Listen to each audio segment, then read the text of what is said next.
Did not know I've been muted this whole time, guys. I apologize. The 1-2 pitch.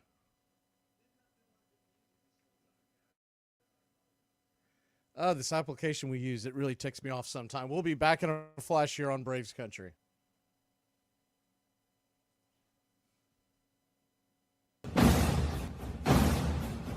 Join the country club today. The first month is free. You'll have access to badges, one-of-a-kind emojis to display your Braves pride throughout the ball game. You'll also get instant access to our video drops, members-only chat, wallpapers, and more is on the way. Help support Braves Country Radio. Join the country club today.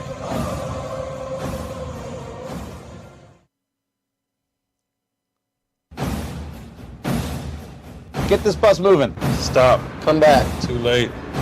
Roll call! Yeah, roll call! You're in Braves Country. Well, welcome in. Well, Mr. Jeez Louise. I have no idea why we were muted. We shouldn't have been. Came in, tested everything was good to go, and all of a sudden I look up and I'm like, my guy that helps me with production, he's doing something else today, so I finally pulled up a phone and put it to my ear to see what was going on. So I don't hear anything. And then I realized what was going on. So, welcome to Braves Country Baseball. Eyeglasses has given up 3 runs. He also struck out the side. So, whatever that's about. And the Braves went 3 up, 3 down. So, we'll go ahead and do this from the top as it's 3-0. You listen to this later on radio, don't worry, I'm going to edit the hell out of this. So let's get it. Welcome in D, Lane, Goat, Kenneth. Who else am I missing? Chris. Welcome in Lav. We do apologize once again. Like I said, the guy that I normally have who sits here or sits in another room, making sure everything's all right, he wasn't. He's off today, and as you can tell, that's the one time this thing goes and crashes and burns. But we'll get to it, and thankfully, hey, spring training for us as well, right? I think maybe hitting that video right before we went on screwed something up, but we'll have to look at it later. First pitch on the way from Aaron Bummer, so we'll get a chance to see Aaron Bummer. It's going to be a bit of a bullpen game for the Braves. Last auditions as the Braves head towards the weekend. First pitch was swung on and missed. It's 0-1. The 0-1 pitch swung on, bounced over to third. Riley's got it, goes 5-3. And there's one away. So back to what I was saying earlier that nobody heard. Evidently, you could hear me on the live radio feeds, but that's not doing a lot of folks on the other outlets a lot of good. The Braves announced that Spencer Strider will be the opening day starter as Bummer flips the first pitch in there for a strike at the top of the zone. It's 0-1. The 0-1 kicks and fires, swung on and dribbles that down the third base line, and I don't know why in the world Aaron Bummer tried to throw that to third. The runner had already beaten the throw, and he sails that into deep right field, and what we're going to end up with is, for lack of a better term, it's an inside the park error. So it was a corkscrew single down the third base line. Bummer should have stuck it in his back pocket. Instead, he tries to sling a throw to Olsen. It's nowhere near the bag, and it was extremely late. So the runner came all the way around, did a headfirst dive at third, and that throw that was coming from deep right field skipped past Riley's glove, went out of play, and so it's 4-0. It's an inside the park error. You don't see those every day. I mean, you see them if you go out to your local T-ball games, but not at a major league field. First pitch on the way to Brian Servin is off the plate wide for a ball. It's 1-0. The 1-0.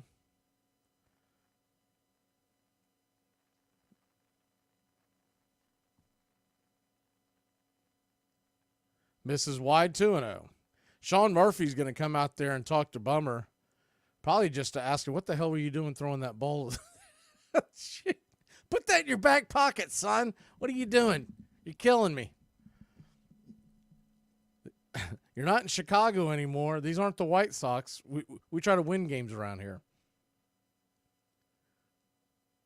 It was so odd that he even tried to throw the ball because, like I said, if you're listening on radio, the runner had already crossed the base or was crossing the base as he went to throw the ball. No way he was going to get that. So the 2-0 pitch is a swing and a miss strike. It's 2-1. If you haven't seen Bummer throw and you're listening on radio, he kind of slingshots it towards home plate. The 2-1 misses high and wide, 3-1. So a 3-1 count.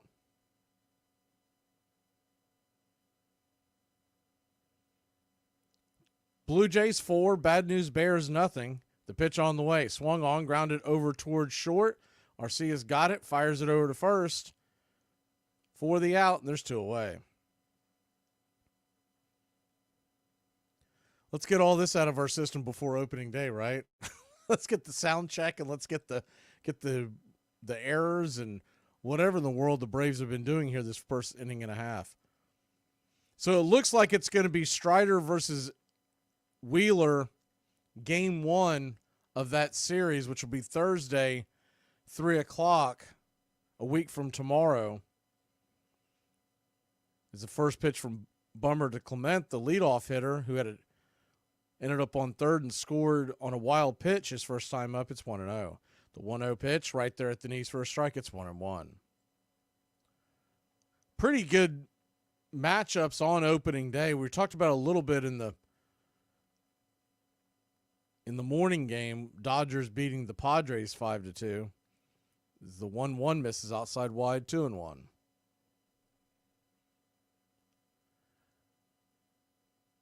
Not only will you have Spencer Strider versus Zach Wheeler, the best pitching matchup of the day, as the 2-1 pitch swung on, grounded over towards short. Arcia's got it, fires over to first, and it's a 6-3 putout, and that'll end the inning.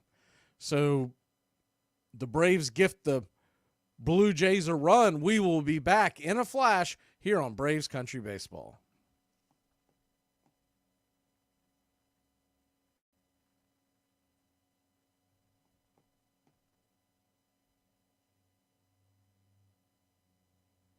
So I was today years old when I found out that when you're smiling, you cannot move your tongue.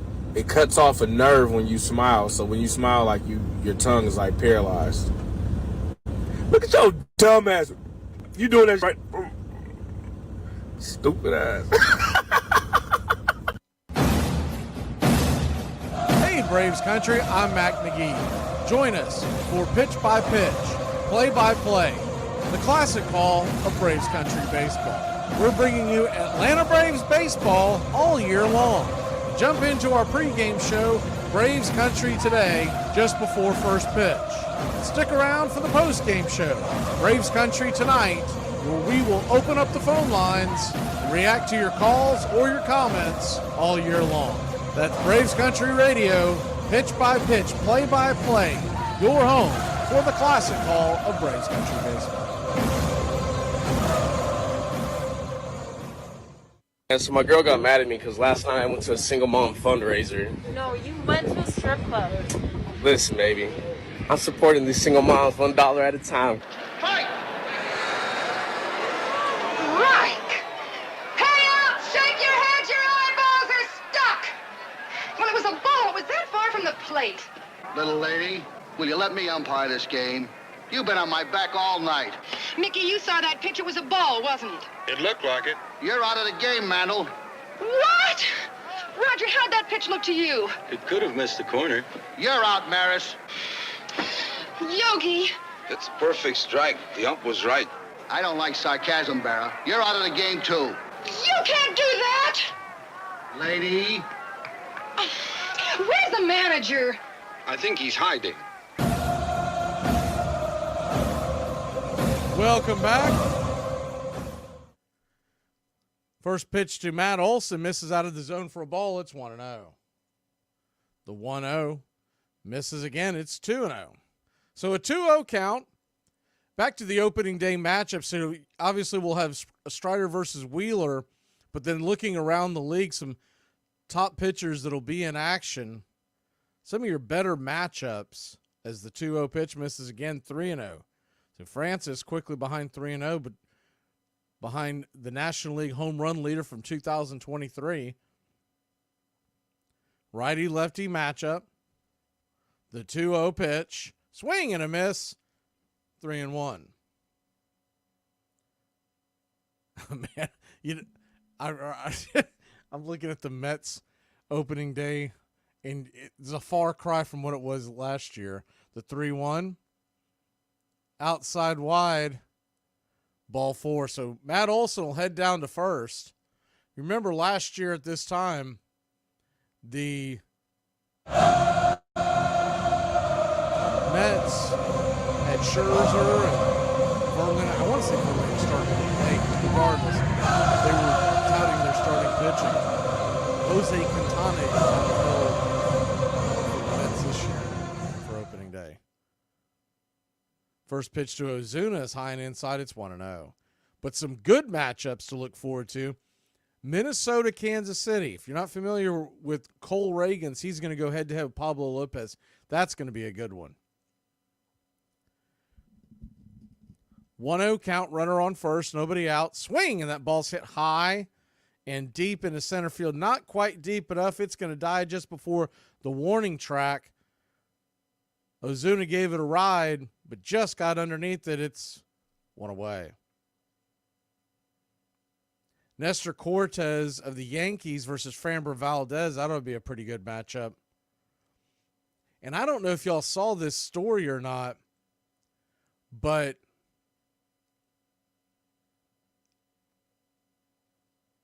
evidently when Garrett Cole went down for New York, is the first pitch to Michael Harris II, who's batting sixth in the order. I do believe that's where he'll be hitting on opening day. Good to see them push Harris back up into the order. He takes a hack at the first pitch and fouls it back. It's 0-1. Newly signed free agent Marcus Stroman declined the opportunity to open on opening day because it would have changed his routine, and he said he wanted to stay where he was at. I think it's because he didn't want to open against the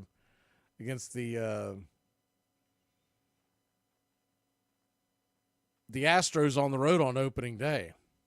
But if you followed his career, Stroman has been a head case everywhere he goes. Runner on first, one out. The 0-2 pitch. Ooh, that was a close one. Harris got the benefit of the doubt. Fastball at the knees. It's 1-2. Other interesting matchups on opening day. The Pirates, Mitch Keller versus Jesus Luzardo. That's a pretty good one.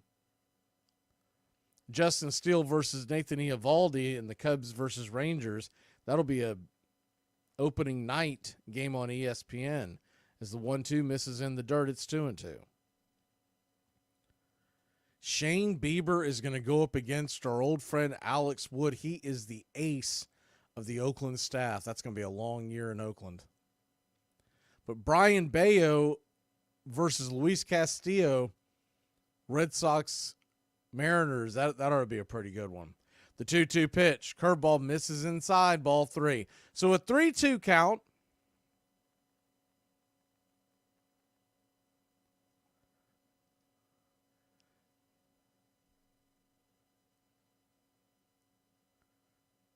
Pitch on the way, swung on, tapped over towards short. It's going to be a 6-4.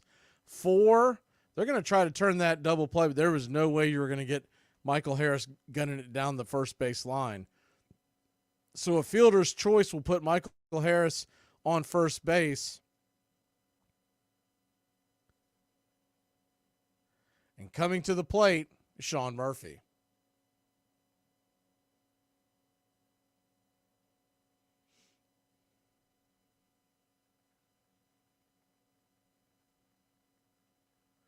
Righty-righty matchup.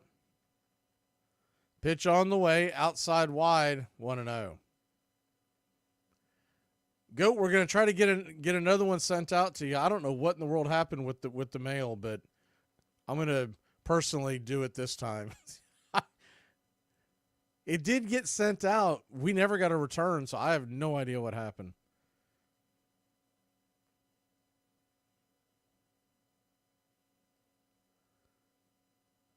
Runner on first, 2 outs, a 1-0 count to Sean Murphy.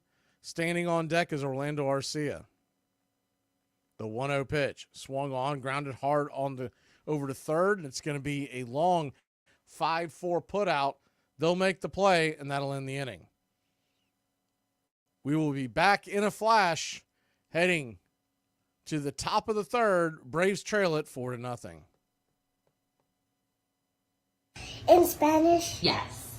Gracias todos para los... I don't know how to say compliments. No? Compliments. But these super berries grow in the Andes Mountains, okay? Alpacas can survive entire winters on this. So it's like a super berry, huh? Mm-hmm. Now, what kind of superpowers are you talking about? Like, do you survive the winter? Great question. So is that the only superpower you get, surviving winters? Because I've survived many winters without these berries. No, These are the people that are banned from my funeral. Don't let Bertha in. She tried to hook up with my husband. Shame on her. My mailman can't come either. He's the worst ex I ever had. And I know he's going to try to go to my funeral. His sister can't come either. I'm going to haunt them all.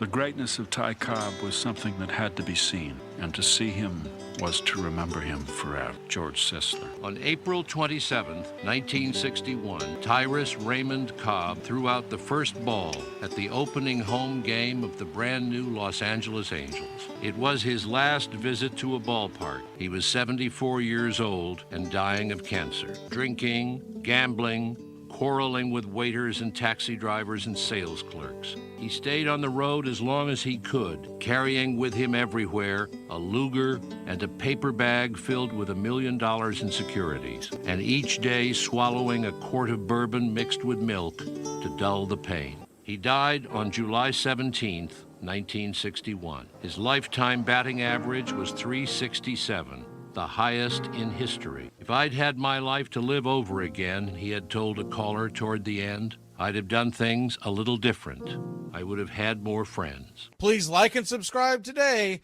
youtube.com/@BravesCountry.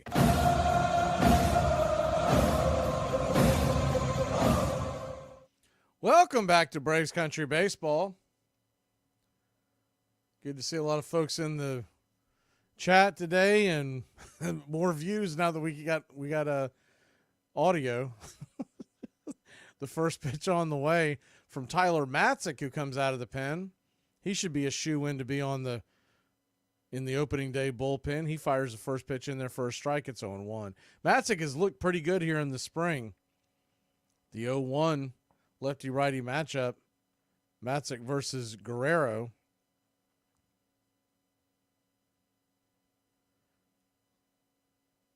0-1 misses. It's 1-1.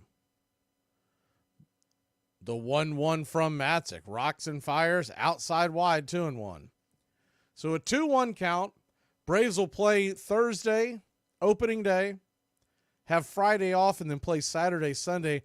They haven't made it official, but it appears it's going to be, as the 2-1 pitch just misses high and outside, 3-1. Strider is the opening day starter. It's being assumed that we're going to get Freed on game 2 and then probably Sale on game 3 as the 3-1 pitch is swung on, popped it up high in the sky, and that'll float down and hit harmlessly into foul territory. A lot of foul territory here at Cool Today Park, and that got in the canyon just past the right field line. Past the dugout. You would think you're probably going to end up Sale and then Charlie Morton. The reason they not breaking up the lefty with Freed and Sale is the 3-2 offering down and in, ball 4. So Matzik walks Guerrero to start the third. Philly has a heavy left-handed lineup and does not fare well against lefties. Now, if they decide to go the other route and break it up, then it would be Charlie and then Sale and then Lopez. Ronaldo Lopez will be the number 5 starter for now. I still believe that's not going to be in stone for the year, but I think they're trying to keep Lopez stretched out for the time being, and then eventually I do believe he's going to end up in the bullpen. First pitch on the way from Matzik to Varsho. Lefty-lefty matchup is a bullet right there at the knees on the outer edge. It's 0-1. The 0-1. Matzik looks back the runner at first, kicks and fires, down and away, 1-1. So a 1-1 count.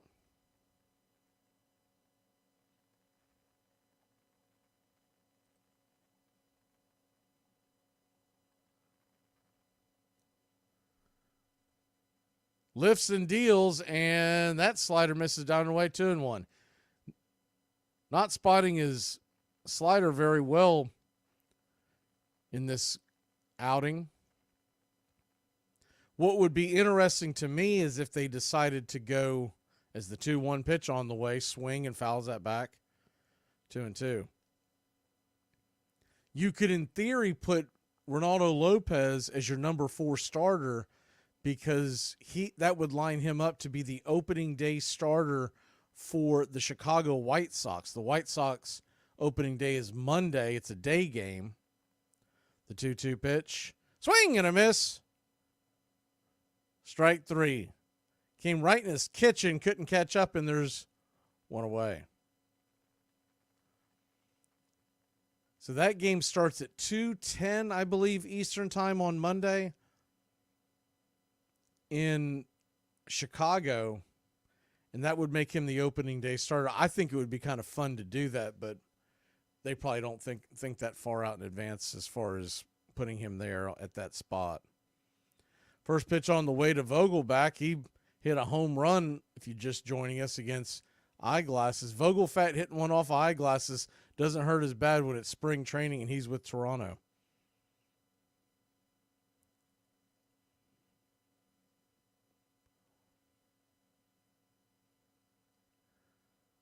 One on, one out. Top of the third inning.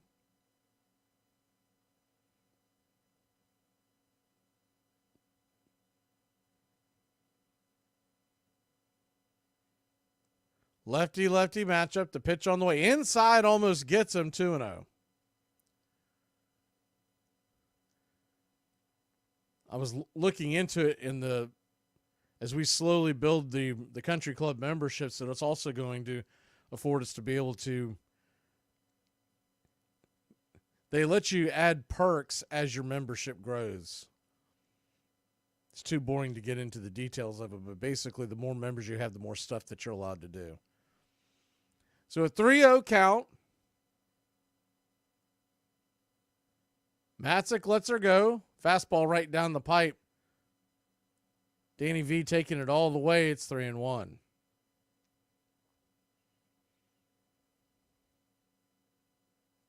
I was hoping we would get to see Votto, but I didn't see him on the roster today. The 3-1 pitch right there at the knees, 3-2. Vogelfat thought it was a little low, but it's one of those spring training strikes. It was in the neighborhood. The 3-2 pitch. Swing and pops it up. Back out of play. We'll do it again. I will say this. Daniel Vogelback looks like he has slimmed down a little bit. I know the season just started, and by June he could be 30 cheeseburgers in, but he doesn't look as just slow and lethargic as he did. Maybe it had something to do with those pinstripes that he wore in New York. The 3-2 pitch. Caught, looking, strike 3. He didn't like it. He tossed the bat, was heading down to first, thought he had walked. And Blue didn't like the fact that he was showing him up. And he said something. Whatever he said got the home plate umpire in his face. He took his mask off and jawed back at him. Basically said enough is enough, and Vogelfat will head to the dugout. He's still talking smack, but not to the umpire. He's doing that routine where you're talking smack about someone loudly as you're walking away to someone else. First pitch on the way to Schneider is out of the zone for a ball. It's 1-0. The 1-0 swung on, pops it up. Not very deep. Coming in, making the play is Kelenic, and that'll end the inning. So the Braves keep them off the board this inning. We will be back in a flash here on Braves Country Radio. What's your country's biggest flex on the rest of the world? Well, as Germans, we obviously have to say world Cars. Cars. Yep, cars, definitely. Here are 5 classic Gen X moods everybody should know. I'm too old for this shit. I do not get paid enough for this shit. I do not have time for this shit. I am too sober for this shit. I am too tired for this shit. Join the country club today. The first month is free. You'll have access to badges, one-of-a-kind emojis to display your Braves pride throughout the ball game. You'll also get instant access to our video drops. Members-only chat, wallpapers, and more is on the way. Help support Braves Country Radio. Join the country club today.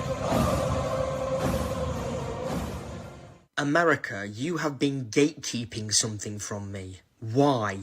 I'm a Brit in America, and there's one thing in America that is the best, and Americans don't speak about it, because you don't want to give it away. You want to gatekeep it. Crushed ice. Crushed ice is the greatest thing to come out of America since Dolly Parton. Crushed ice is straight from heaven. It has been dropped from the pearly gates. Crushed ice is life. It is life. I think fans have been able to compartmentalize their disappointments and still enjoy it the way they used to. And I think we've built up the same sort of sieve for letting experience through that we have with real people in our real lives. We don't expect them to be saints, and we no longer expect our athletes to be. We expect them to be the same range of people that we see in the rest of our life. And I think that one of the reasons that baseball has not only not lost popularity, but gained it, is as its flaws become apparent, it actually gains depth and humanity, even as it loses its fairy tale mythic qualities. What's up, Braves Country? Looking forward to a great Atlanta Braves season. See y'all at the ballpark. Love you. Welcome back to Braves Country Baseball. The first pitch on the way to Orlando Arcia is swung on. That ball is lasered into left field. It's going to get down in the corner for a base hit, and it's going to be a leadoff double. Magic Kingdom. So Orlando whistles it into left field. Someone with just a tad better speed's probably standing on third. Garcia's that fast either. So that'll bring Kelenic to the plate. Francis still out there. He'll throw his 28th pitch. He fires it back over to second to try to keep Arcia close, trying to catch him napping. Feeling like a comeback today. Braves 0. Toronto 4. Bottom of the third. The pitch on the way to Kelenic is swung on and popped back foul over the third base dugout. It's 0-1. Got to get his bat going. I'm not worried about it long term, especially now that he's going to be platooning with Adam Duvall. But you want to, you don't want the kid pressing. As the 0-1 pitch is called for a high strike, it's 0-2. I'd really like to see him just start hitting some balls hard and get on. You got to figure he's going to open as the left fielder on opening day with the right-hander Wheeler on the mound. The 0-2. This is high. It's 1-2. Here's a strange thing. So I did a deep dive on the numbers for Kelenic and Duvall the last few years. One's a righty, one's a lefty. We know that. They both have reverse splits, meaning Kelenic hits pretty well against lefties. As the 1-2 pitch is swung on, lifted into right field, it's going to be caught, but Arcia will tag from second and get on down to third. He'll be 90 feet away from scoring the Braves' first run of the game. Adam Duvall has had reverse splits as well. He hits right-handers much more at a much higher clip and with more power than he does lefties. So it'd be interesting to see if at some point you start seeing the platoon, but they call it the reverse platoon, where the righty faces the righty and the lefty goes against the lefty. The first pitch on the way to Acuna, swung on, hit hard on the ground, ricochets off the third baseman, and can you believe it goes right into the glove of shortstop. He backhands it, fires it over to first, and it's going to be a strange 5-6-3 put out, but on the play, Orlando Arcia scores. So there are 2 down, but we did get a run. Arcia will get the run, Acuna the RBI. First pitch on the way to Ozzie Albies right there for a strike. Good afternoon, Gary. Welcome in. The 0-1. Just off the edge wide, 1-1. This will be our last spring training game that we'll do, as this weekend we're actually dropping a couple of spring previews. We're doing the Braves as the 1-1 pitch swung on. That ball is belted down the right field line. Just foul. Man, he got a hold of that one. If you caught the early morning game that we did with Dodgers Padres, there was about 4 balls that just went right of the foul pole. That would have been a much higher scoring game. 2024 Braves preview is going to drop this weekend. Part 1. We're doing it in 2 parts. Part 2 will drop for members early next week. We're also doing a couple for the entire major leagues, one for the National League, one for the American League, where I've got some guys coming in to help. The 2-2, misses high and wide, 3-2. So a 3-2 count to Ozzie. Braves on the board, trail 4-1. Standing on deck is Austin Riley. And you'll notice also, starting tomorrow, as the full count delivery from Francis is swung on and chopped down the first base line, foul. We'll do it again. We are going to put the scoreboard chat up for March Madness. I'm going to be here in studio working, and I'll be chatting along, but I won't be doing the games because there's 20 games going on at once, and your guess is as good as mine would be the best one to do. So we're going to put it up. We're going to chat along as I'm putting together the final touches for the 2024 season, which begins in just 8 days, baby. The 3-2 pitch misses high and out of the zone, ball 4. So Ozzie Albies will head on down to first. 2 outs. Trailing 4-1. And Austin Riley coming to the plate. Austin Riley hitting .258 this spring. There's a few guys, there's going to be a mound visit by the Blue Jays skipper. There's a few guys that we really need to get going in this spring as we head towards Philadelphia. I mean, you're looking, and look, Acuna was hurt, so we understand why he's struggling, but he's only hitting 176 this spring. Ozzie's hitting 206. Olson's hitting 200. And Kelnick, well, he's right there at the Ozuna line from last year. He's at 070. First pitch on the way to Riley is down and away for a ball. It's 1-0. Guys who are having good springs, Ozuna's batting .361, Harris .342. Murphy .273, not too shabby. The 1-0 pitch, right there for a strike. It's 1-1. And you never overreact to spring numbers, but you do like to see the guys getting in the groove as we head on, because they're going to play today and they'll play through the weekend. But Monday and Tuesday, one of the reasons why we decided not to do those games, there's usually very little play of guys who are actually going to be on the team.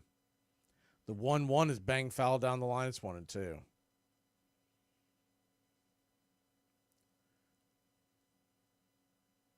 we're putting together all the stuff this weekend for the previews. We thought about doing a game Monday or Tuesday, but there just really is no point. The 1-2 pitch, swing and a miss, strike 3. Braves get a run on the board. We'll head to the top of the 4th inning. Atlanta trails 4-1. I'm 32 years old with a $300,000 net worth. That's really great. I'm 37 and I've got $22 in Kohl's cash. So, cool. This is why so many owners of ball clubs are so freaking jealous right now of teams like the Braves. The Battery, which is basically the city they built around the new ballpark in Atlanta. So that area, not including the ballpark, made $59 million in revenue last year. Third largest revenue generating category for the team, and it grows on a 10% annual basis. And this is why most teams want to create real estate experiences where they can own essentially a small city, own all of the business around it, and really capitalize. For some people, moral of the story is Braves are crushing it. For others, it's why you have jealous owners that are just sitting there and not necessarily spending on players because they're like, it's no fair. Look what the Braves are doing. They get to own a whole city, and I can't pull that off. Armchair. Y'all, I'm at the stage in parenthood where I finally understand why my parents were so upset when I didn't take that damn chicken out the freezer. On February 23rd, 1960, a brass band played Auld Lang Syne, and 200 die-hard fans watched as a 2-ton wrecking ball, painted to resemble a baseball, began to demolish Ebbets Field in Brooklyn, home of the Dodgers from 1913 to 1957. Roy Campanella was given an urn filled with dirt from behind home plate, his home, for 10 years before a car accident ended his career.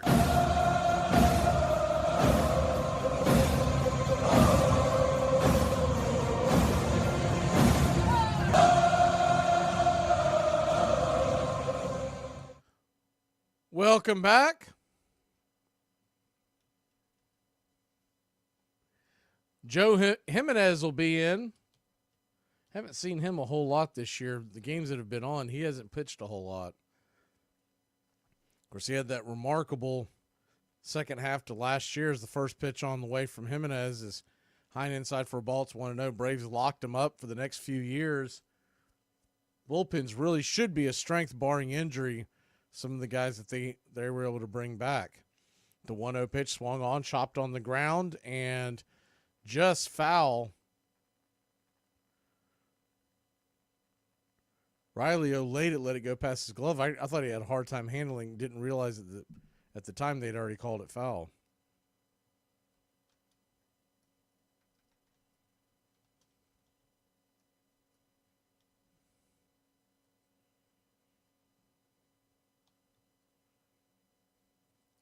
The 1-1 pitch. Swing and a miss. Drop curve on the outer edge. It's 1-2. March Madness starts tomorrow. The 1-2 pitch. Inside almost gets him. 2-2. We're going to come on about 1 o'clock tomorrow.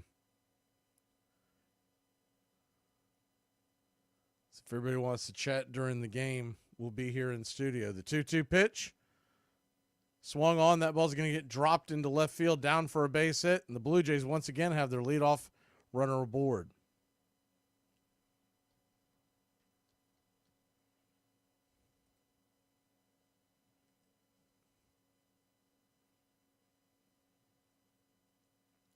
(4-1) your score, top of the 4th inning.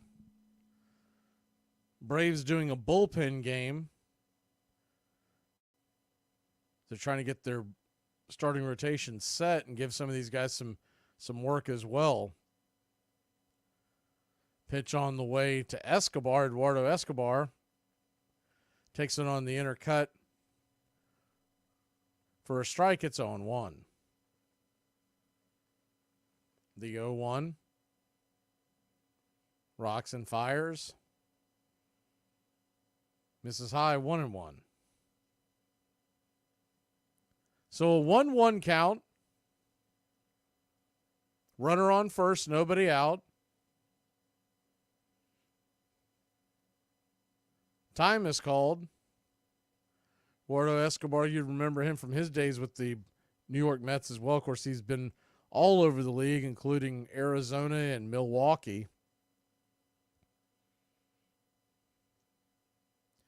Good utility bat. The 1-1 pitch swing, and that ball is fouled back out of play. It's 1-2.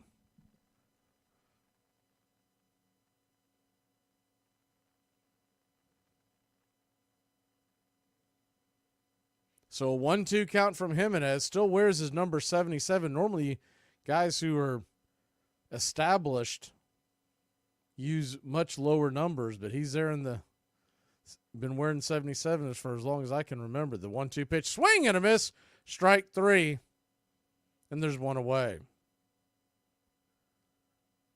Sean Murphy came up firing. Was about to throw the ball down at second.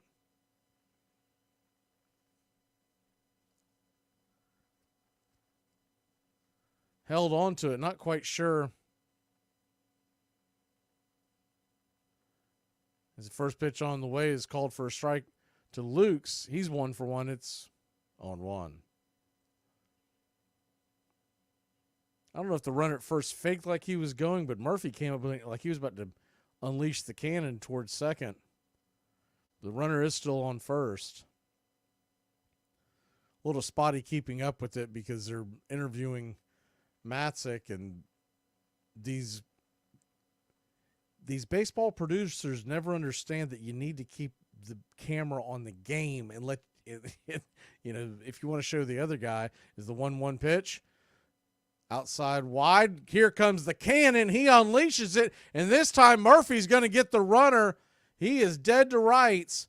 Gunned down at second. That's a close play. He got the call, and it doesn't look like that the runner's putting up much of an argument, so he must have gotten him 2 away. That's one of the things that I would like to see this year is when they made the trade for Murphy and all the numbers spoke to how great he was, as they call it, the pop time, from the time that the ball pops from the mitt to the second base.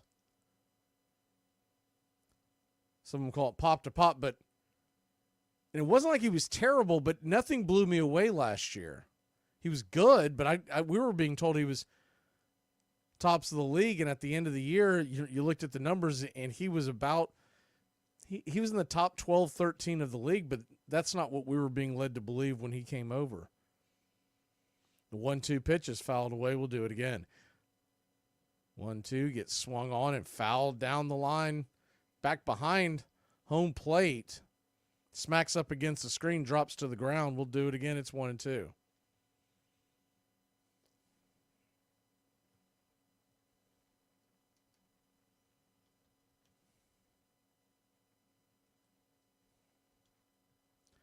The 1-2 pitch swung on, pops it up.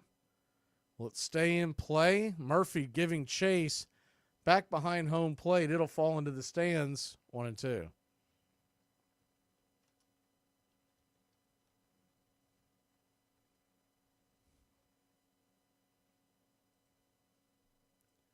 So a 1-2 count.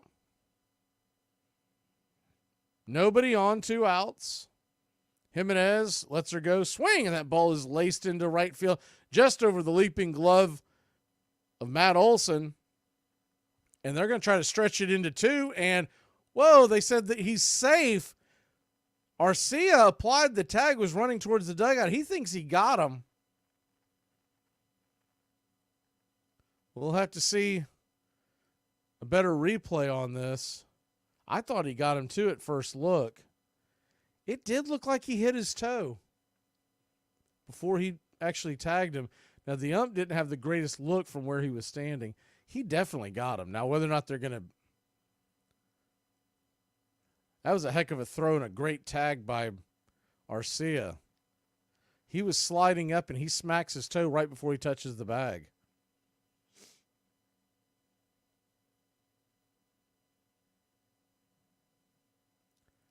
Welcome in, Jeremy. Good seeing you. So 1-0 count to Clement, the number one hitter, leadoff hitter, as the lineup flips over again. Called right there for a strike on the 1-0. It's 1-1. Should be out of the inning. But you don't have a lot of different angles in spring training, so really difficult to challenge those types of plays. The 1-1 pitch swung on, pops it up. High in the sky, can of corn, fighting the sun. Olsen will make the catch in between first and the dugout, and that'll end the inning. So the Braves have another shutout inning. We'll grab the bats when we come back. And here are some fun facts that you may not know about St. Patrick's Day.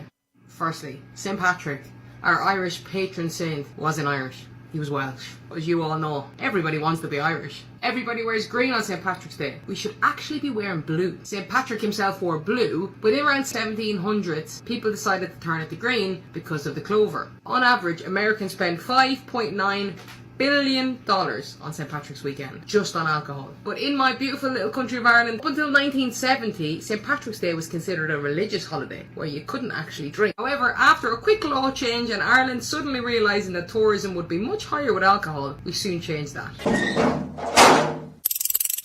2 away for Mark Grace, up to 329 for the year now with 9 homers and 51 RBIs. Ball 1 to Grace. All the talk this year with Tony Gwynn and Larry Walker hovering around 400 all season long. Mark Grace has hit just under 400 the last month. 396 over the last 29 games. 1 ball, 1 strike. Seems like there are a lot of first basemen around now who are similar. It's really kind of changed, hasn't it? Yep. Line drive hitters. Good pitch by Maddox, 1 and 2. Used to be every club had a first baseman that was big and bulky and hit the long ball. Now you've got a lot of hitters like Grace at that first base spot. Strike 3 call. Grace caught looking. That doesn't happen very often.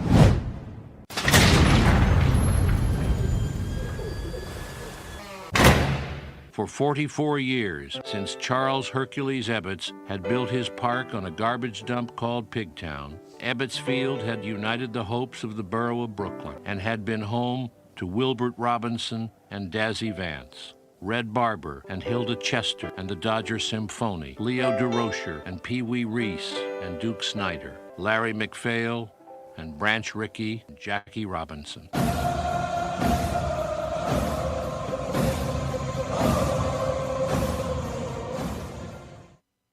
Welcome back to Braves Country Baseball. First pitch on the way to Matt Olson from Francis is swung on, and that ball is whistled over to first. A stab will make it an L3. That ball was hard hit on the button, but right at the first baseman, there's 1 away.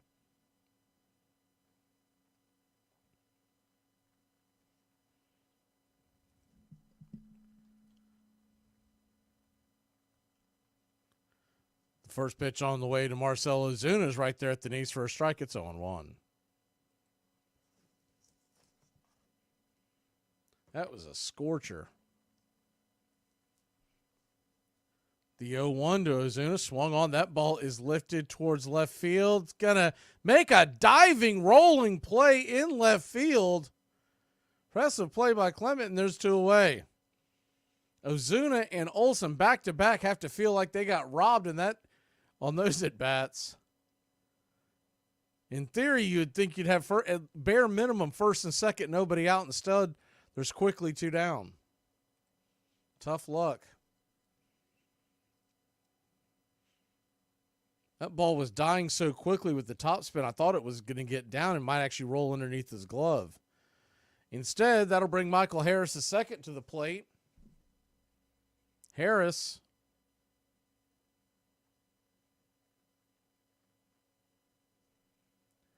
oh for 1, but having a great spring. The 0-1 pitch, the 1-0 pitch, excuse me, right there for a strike on the outer edge. It's 1-1.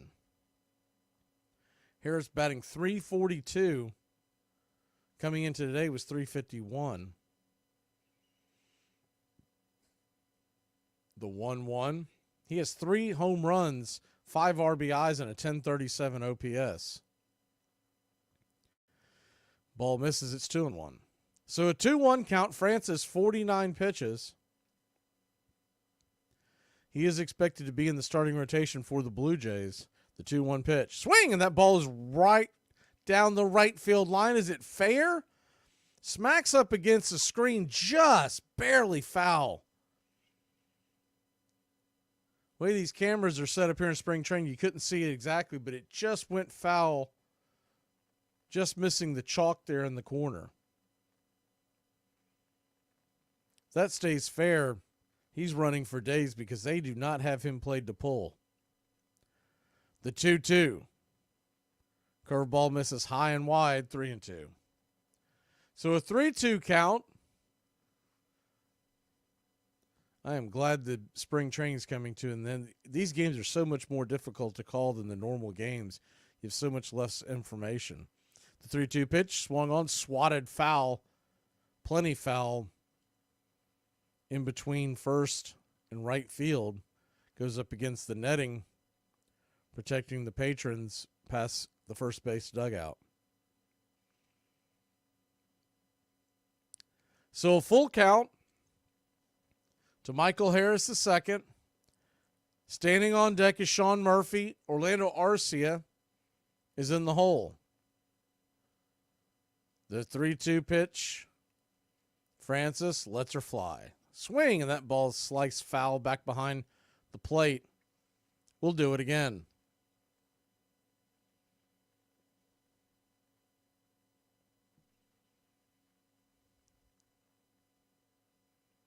The 3-2. Francis, his 54th pitch of the day. Swing and a miss, strike 3. Fastball blew it right by him up top. Will head to the bottom of the top of the 5th inning. Braves trail 4-1. What is a random baby name that you 100% will be naming your kid no matter what your spouse says? I'm going to name him Wussel, so people think he has a speech impediment. The old expression, rule of thumb, that has quite a dark origin actually. In the 1400s, it was legal in England to hit your wife with a stick, but the stick wasn't allowed to be thicker than your thumb. Hence the expression, rule of thumb. Hey Braves Country, this is Mac Magee with Braves Country Radio. We are bringing you pitch by pitch, play by play of your Atlanta Braves all year long. Please like and subscribe today. It's free, and it helps us bring you more of the game we all love. Braves Country Radio, your home for the classic call of Braves Country Baseball.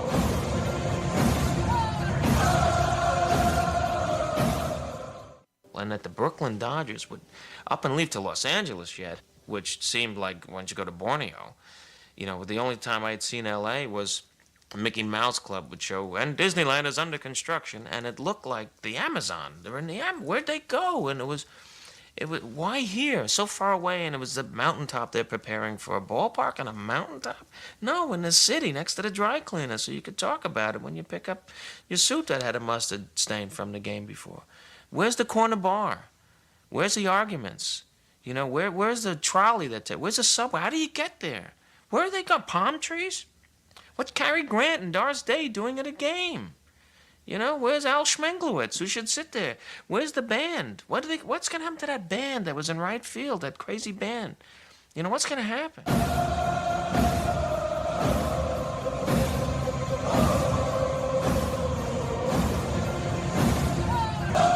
Welcome back. Toronto 4, Braves 1, top of the 5th inning.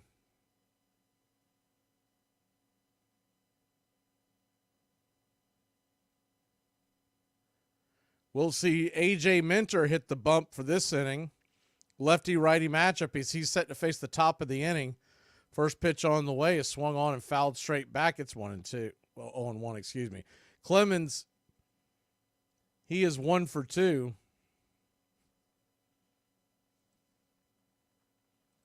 The left fielder has made a couple of good plays out there in left field. Ernie Clement, 27-year-old from Rochester, New York, drafted by the Indians back when they were the Indians in 2017. The 0-1 pitch swung on, and that ball's going to get golfed into center field down for a base hit. He just kind of had a half swing that laced that into center field, stayed with it.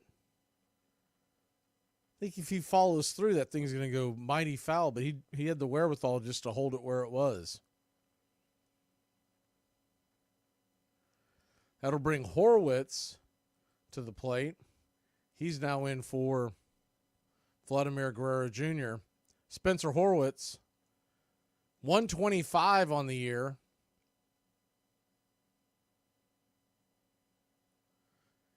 Or in the spring. 26 years old, lefty-lefty matchup. From Maryland, Timonium, Maryland, and played his college at Radford. The 0-1 from Minter. Right there. Looked like a strike. He did not get the call. It's 1-1. Minter did not like that. You could tell him frustration. The 1-1. One on, nobody out. Pitch on the way. Fastball, top of the zone misses, 2-1. So a 2-1 count. Horwitz, by the way, last year got into 15 games, 39 at bats for the Blue Jays. 1 home run. Batted .256. The 2-1 pitch right there for a strike. It's 2-2.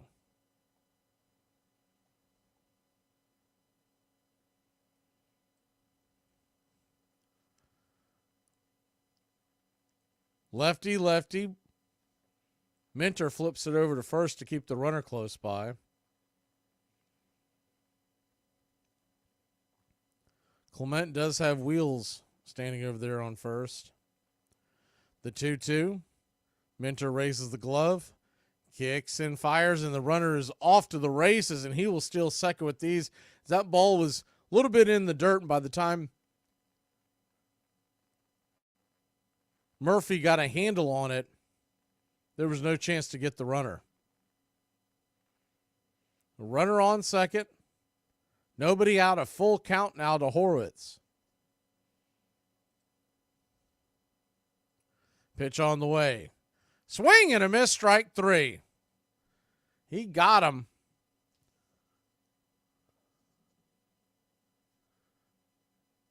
Yeah, I like those hats too. I don't know if I would wear them. I don't tend to wear red Braves hats, but I really like those. I like their spring training jersey as well. I think it's pretty sharp. First pitch on the way to Varsho is up high for a ball. It's 1-0.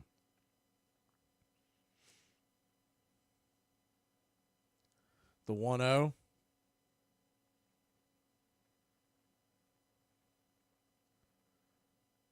Kicks and fires. Right there for a strike, 2-0.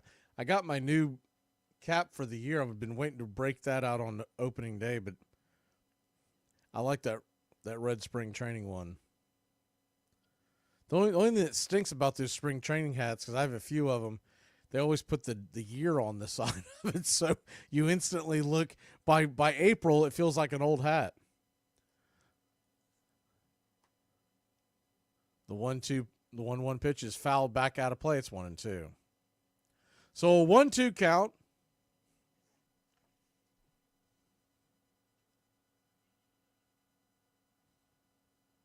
Minter comes set, lets her go. Swing and fouls that back. We'll do it again. Toronto 4, Braves 1. If you're just joining us, Toronto scored 3 in the first, 1 in the second. Home runs and tomfoolery, really what came down to it. There was an awful error by Aaron Bummer. The 1-2 pitch, high and inside, 2-2. I would say that was chin music, but you would have had to be Wilt Chamberlain for that to be chin music. That was over the head of Varsho. The 2-2, runner on second, 1 down. Minter misses again, 3-2. Another high fastball, probably his cutter. We don't get the definitive miles per hour in spring training. Here's the payoff pitch from Minter. Swung on, that ball's hit hard on the ground. It's an atom ball to Olson. He'll step on the pillow, and there's 2 away. The runner does move from second to third. I don't know about y'all, but I am so ready for opening day.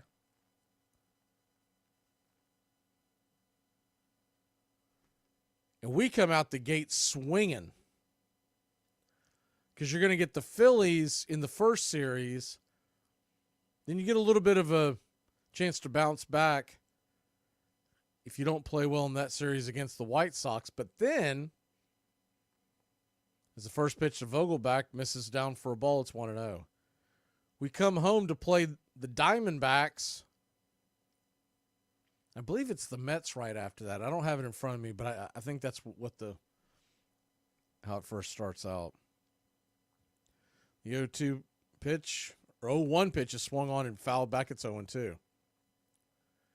We're going to bring you every single game this year, Monday through Saturday. We'll put the chats up on Sunday. There are going to be some games we're going to be able to do on Sunday, but not a whole lot of them. It's really difficult to get in the schedule because there has to be a day where I'm in studio producing. And Sundays is usually the day that I can get it done. But there will be a few that we will be able to do. But we will put the chat up regardless. Sunday Fun Day Chat Day will still be a thing. The 0-2 pitch, down and away, 1-2. Maybe with the memberships, maybe by next year we'll be able to do it 7 days a week. So a 1-2 count, runner on third, 2 away. Minter comes set, lets her fly. Woo, inside. Whoa. You can say it's chin music for Vogelfat. Double chin or triple chin music with him.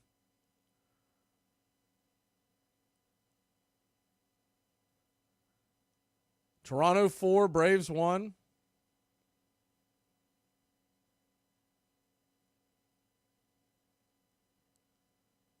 Minter comes set. Kicks and fires. Inside, 3-2. Minter really having a hard time spotting that fastball. He has missed 5 of his last 8 fastballs up in that same area. The payoff pitch. Inside, once again misses.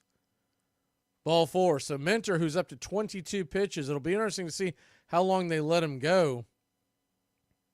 I would think in the spring your cutoff would be, I can't imagine you'd get more than 30 pitches.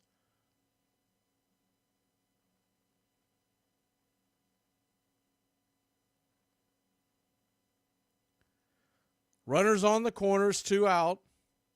Pitch on the way. Right there at the knees for a strike. It's 0-1.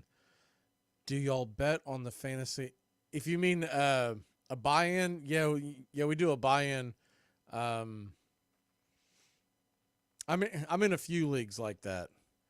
Now we have the free league that we do every year, where you play for. I think by next year we're going to open that up to members that want to play, and that one's free. And the winner. It's basically bragging rights as the 1-0 pitch is right there at the knees for a strike. It's 1-1. But what you do is the winner gets their name put on a trophy, and it's a trophy kind of like the Stanley Cup, where it stays there forever. It's a big trophy that we have sitting in the office. We do it for fantasy football as well. Absolutely.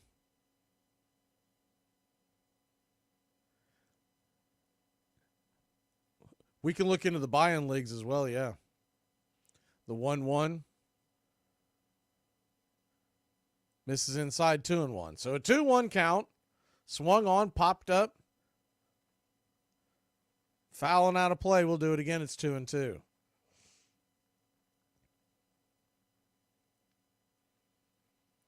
We do it for fantasy football as well. We'll do fantasy football. We have 2 big trophies in our studio. One's a fantasy baseball, one's a fantasy football trophy.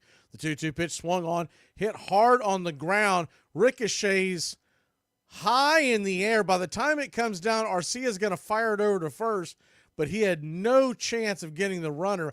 That ball hung up like a punt in the NFL. Arcia's cannon made it close, but the runner will score, and it'll most likely be called an infield single. It was a rocket that came off the arm of Riley. I'm sure Riley would tell you he should have had it. Depends on how much hometown cooking we get on the call, but regardless, it's 5-1, and Minter's going to be out of the game because he's right there at that 27 pitch limit, and I don't think they want to wear his arm out. We'll be back in a flash. Pitching change, Braves trail 5-1.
First pitch on the way from Halligan. Down and away for a ball. It's 1-0. Tall right-hander, 6'6", 24-year-old, fires the 1-0 pitch down and away, misses again, 2-0. We saw Halligan the last game that we did.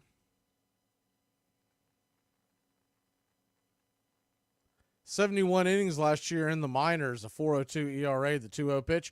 Swung on, that ball is lifted high, but plenty foul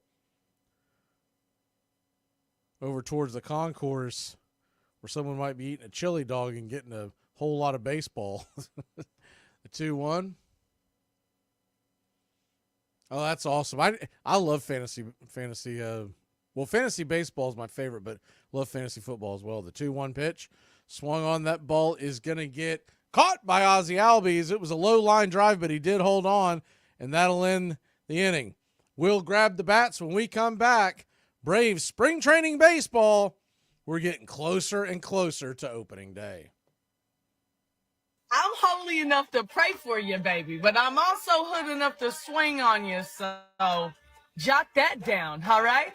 Okay. Hey, Braves country, I'm Mac Magee. Join us for Pitch by Pitch, Play by Play, the classic call of Braves country baseball. We're bringing you Atlanta Braves baseball all year long. Jump into our pregame show, Braves Country Today, just before first pitch.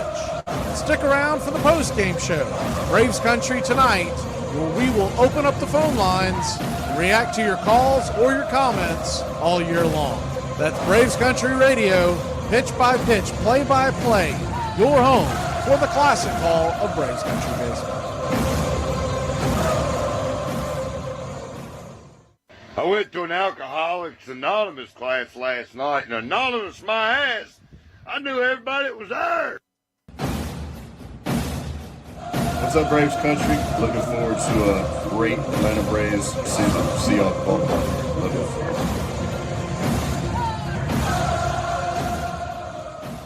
Now, one more time. What did you ask, Daddy? In the 80s, did they have shoes? Somebody come get this kid. During the 1960s, the Cold War almost became nuclear war over missiles in Cuba, and the Beatles invaded the United States. Americans made it to Woodstock and to the moon. Americans fought in Vietnam and then went into the streets to stop that fighting. Winston Churchill and Ernest Hemingway and Rogers Hornsby died. Cal Ripken Jr. and Dwight Gooden and Roger Clemens were born. In the 1960s, the New York Yankees' dominance would finally end. The Los Angeles Dodgers would break all attendance records in their new home. Welcome back.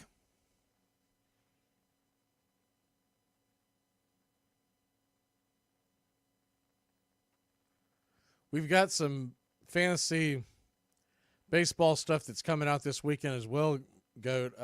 Doing some more live mocks and cheat sheets and all that kind of stuff. That's another thing I'll be working on this weekend. That is the 1-0 pitch to Sean Murphy. Is swung on, popped up, can of corn high in the sky, fighting the sun, and Mercy makes the catch running in from left field, and it was a basket catch.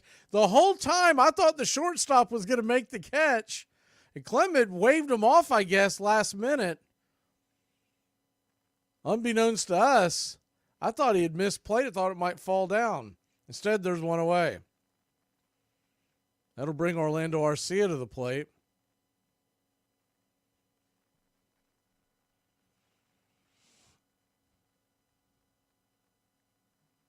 We did our CBS draft is what I'm calling it the other night, and that is a keeper league, but it's only it's weird rules. But long story short, you only keep 2 keepers, but you can keep the minor league guys. As the 0-2 pitch is 0-1 pitch is right there for a strike. It's 0-2. 0-2 to Orlando Arcia. Righty-righty matchup. Francis still on the bump. The 0-2 pitch inside. Bends in, almost gets him. It's 1-2. But, so here's a funny thing.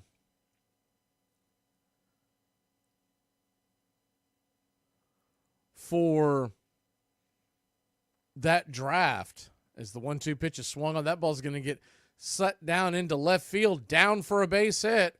And there's 1 on, 1 out for your Atlanta Braves. Good piece of hitting by Arcia. Just kind of stuck with it and got the bat head out there and swatted it to left field. See, we got a couple of new members here. We'll go ahead and play the...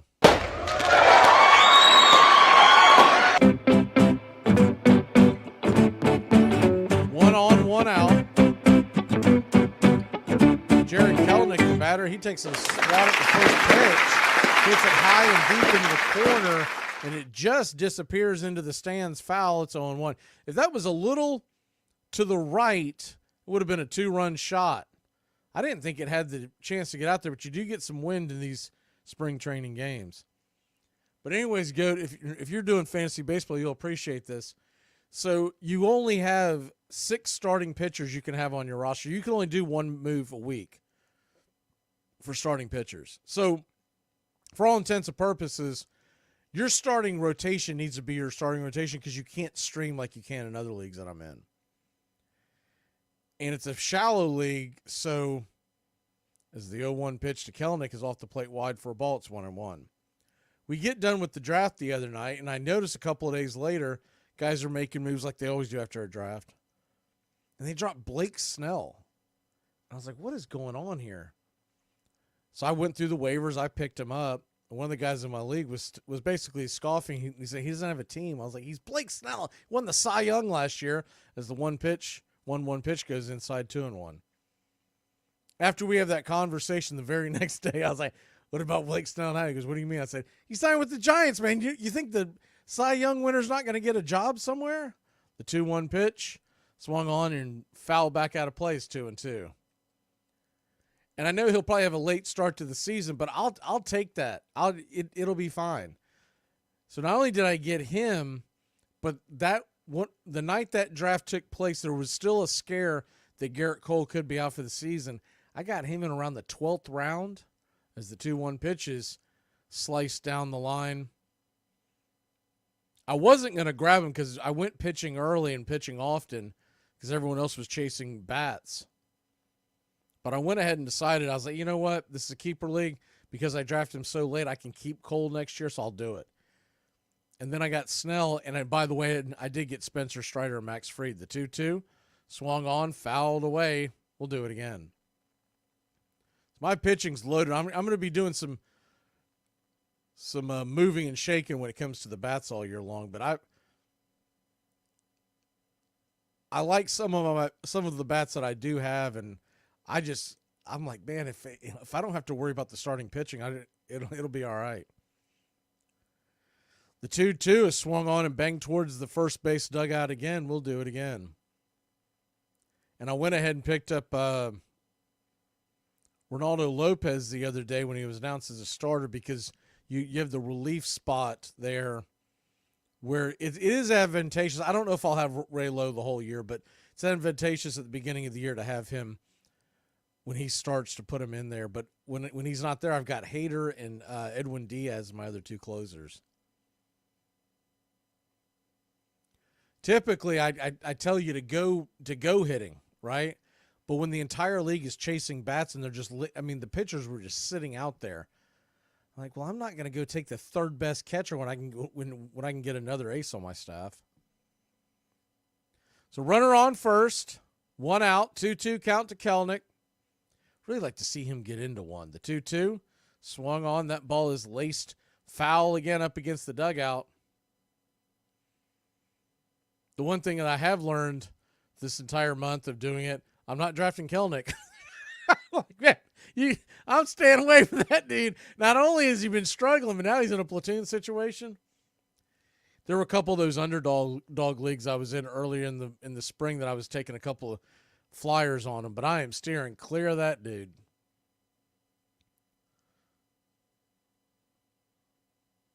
I do have Ozzy in the CBS league.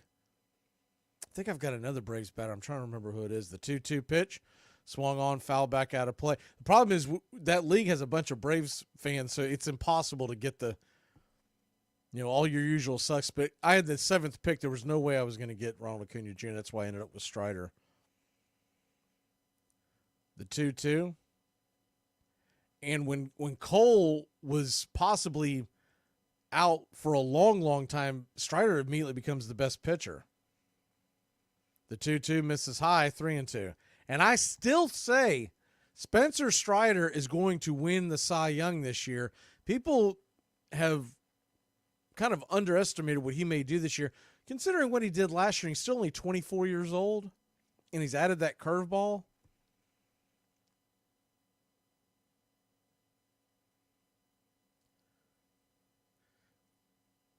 Francis flips it back over to first to keep Arcia close, but I guess he hasn't paid attention to the fact that Orlando Arcia is not a threat to steal. The 3-2 pitch. Swing and fouls that off his instep. We'll do it again. In the best ball leagues, I have taken Adam Duvall in a couple because there's going to be a few weeks where those best ball leagues where he's going to absolutely just crush it a couple of times, and it'll be worth having as one of your deep bench bats in a best ball league. But I don't want to play the headache of putting him in a daily league. Francis is going to step off the mound here for a second. I was so happy to see that Duvall signing. He's always been one of my favorites. And the fact that he's back. And look, I like Jock and I like Jorge a lot, but Duvall, as the 3-2 pitch is swung on, that ball is going to get laced into center field. That is down for a base hit. Arcia is going to go first to third. And how about that? Let's get it going. Runners on first and third, one out.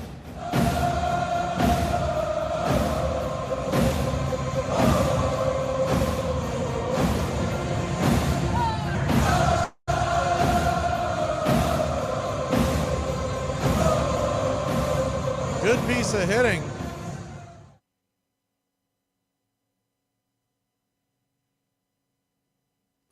They're going to come out there and talk to him. We're going to take a real quick break. When we come back, Robert, I'll answer your question that you just threw up there. We'll be back in a flash.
Pop is the pitcher, and he throws the first pitch to Ronald Acuna Jr. He pops it into left center field. That's going to get down for a base hit and clear the bases, and your Atlanta Braves have cut this to a 5-3 game. Good piece of hitting by Ronald Acuna Jr.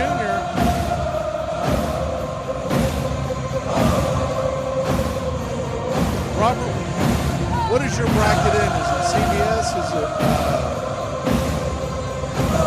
it ESPN? Which ones are you doing? Runner on second, one down.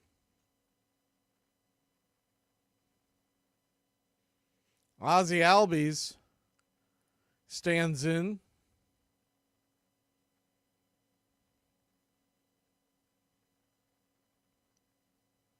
Open stance. Acuna stands on second after an RBI, 2 RBI double. Bottom of the fifth, and here we go. Pitch on the way to Ozzie is swung on and chopped foul between his instep. It's 0-1.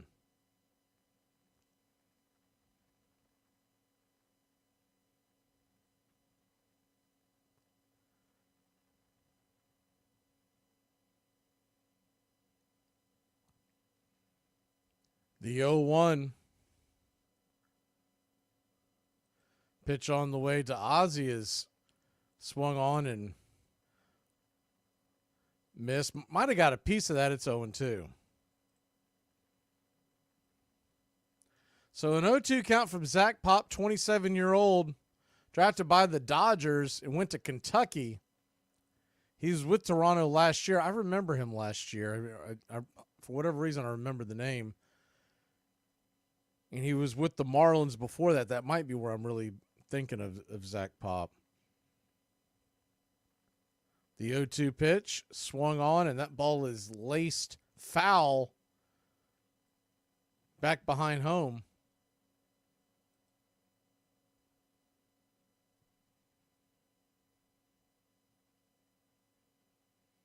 So an 0-2 count.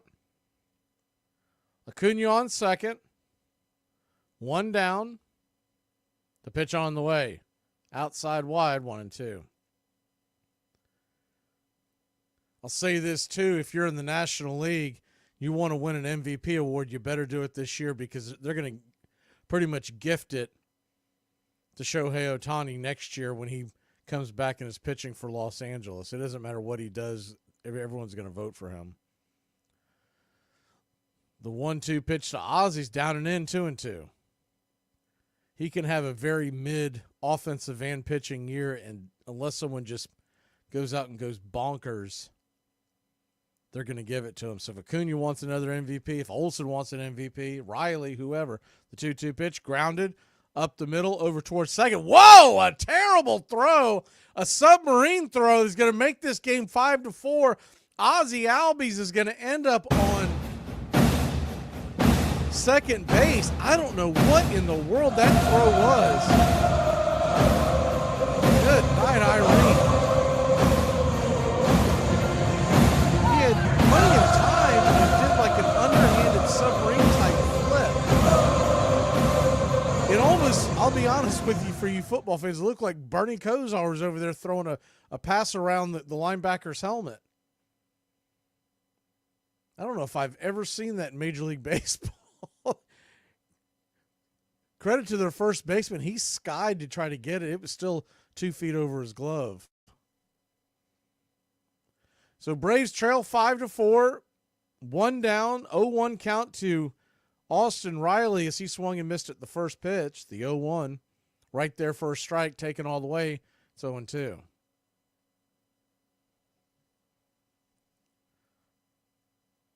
That's one of the worst throw. I haven't seen a throw that bad from second base since Chuck Knobloch.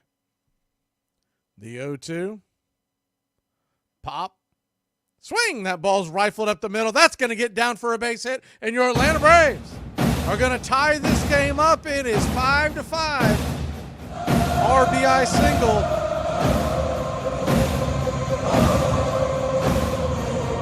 How about that? They are popping Zach all over the infield. He's thrown just 9 pitches, and the Braves have put 4 on the board. So 5-5, bottom of 5. They're going to go back out there and talk to him, and it looks like we're going to get a pitching change. I'm sure there's also going to be a stern warning from the manager to the second baseman of, you ain't made the team yet, my man. We'll be back in a flash here on Braves Country. Hey, does anybody else get anxiety pulling up to new places not knowing the parking situation? Or is it just me? I did not notice the number was on that on the stomach side. I did that. What do you mean? The number down. I didn't notice. But you didn't know that there was a number there? Yeah. I haven't noticed all spring. Keith. I forget it. Don't pay attention to me. We didn't have a number down there when I played. Yeah, you did. We did? No. Oh, yeah. Really? I know we have a number on our backs. Is my wife the only person that won't let their significant other fart into We are not having this discussion again. their butt?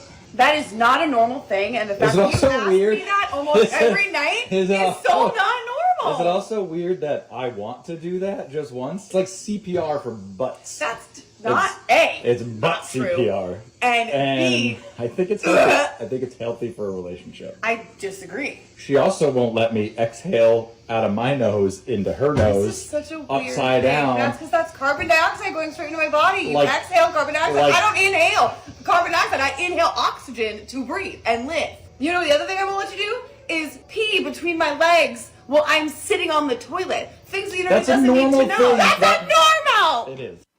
In the 60s, I was in college and in graduate school, and baseball didn't have the vitality for me that the civil rights movement did. I got very active, and somehow the events of the world became so important that I didn't feel I had the time to indulge in the luxury of my childhood. It was also because I hadn't yet found the Red Sox and I had lost the Dodgers, so that gap in my love of baseball fit a certain time in history when I was so busy in marches that there wasn't time to sit in baseball games.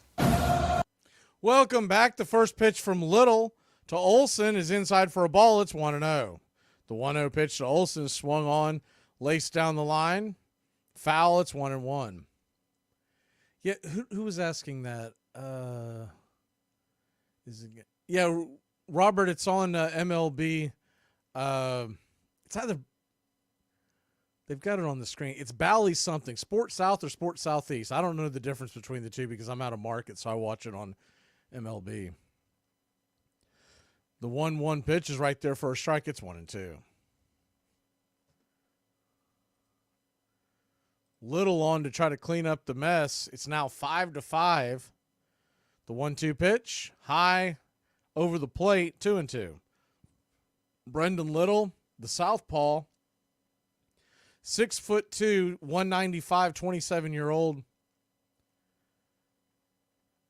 out of Bryn Mawr, Pennsylvania. I'm sure I'm butchering that, but that's what it looks. The 2-2 pitch swung on, lifted high and deep, up against the track. The deepest part of the park in center field, be a long, loud out number 2. Put a charge into that, and the wind's blowing a little right to left, and I believe if that wind doesn't just barely knock that down. Little, by the way, went to State College of Florida. State College. It's not Florida State, it's State College of Florida. First pitch on the way to Ozuna is right there, swung on and grounded foul for a strike. It's 0-1. Florida State's baseball team, by the way, they've really done a turnaround this year. They're 20-0 going into the week. A team that was, by their standards, downright awful last year. Lynx Jarrett, second year from Notre Dame, but he was originally an infielder under Mike Martin at Florida State in the 90s. The 0-1 pitch, swing and a miss, it's 0-2. Remember when he came over, they talked about how he was going to, fix the program, and then I would check in from time to time, like, are we sure about that? And he is off and running this year. So an 0-2 count to Ozuna, runner on first, 2 outs, the pitch on the way, in the dirt, good take by Marcel, 1-2. Braves 5, Toronto 5. The Braves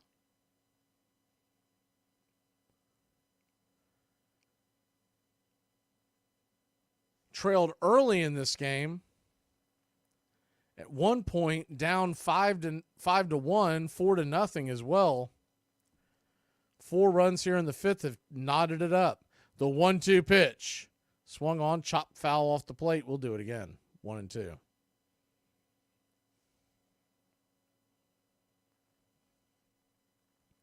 The 1-2 count.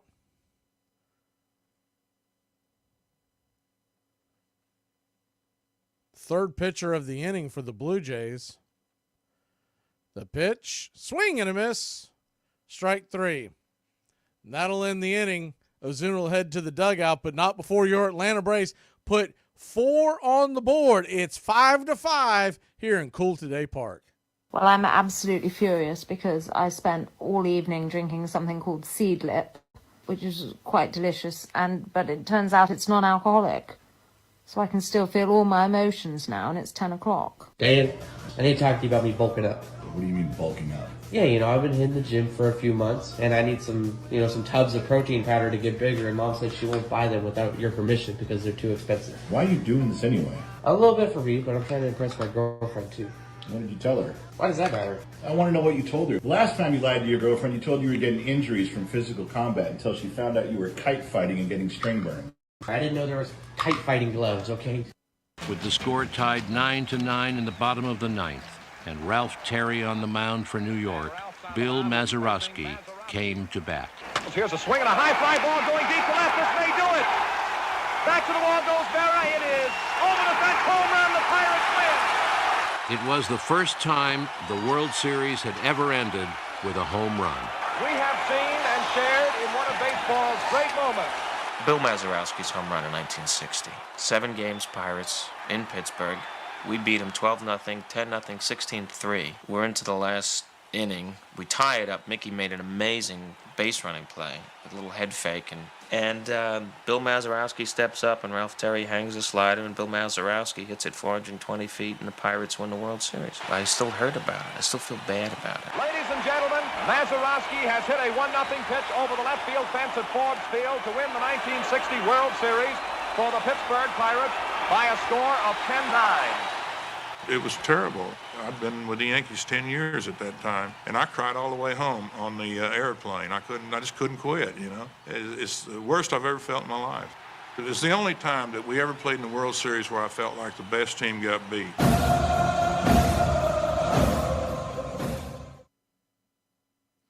Welcome back. Braves, Blue Jays tied.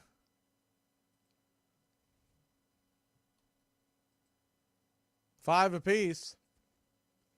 Bring in Pierce Johnson. Pierce Johnson fires the first pitch to the left-hander Escobar, switch hitting Escobar. Right there for a strike, it's 0-1. The 0-1 pitch, swung on, chopped foul down the first base line, it's 0-2.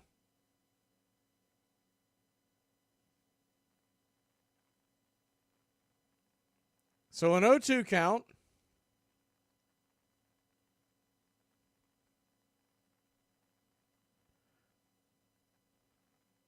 Time is called by Escobar. Gets back into the box. Pitch on the way. Swung on. Chopped over towards first. Olson's got it. He'll wave off Johnson and step on the bag. There's one away.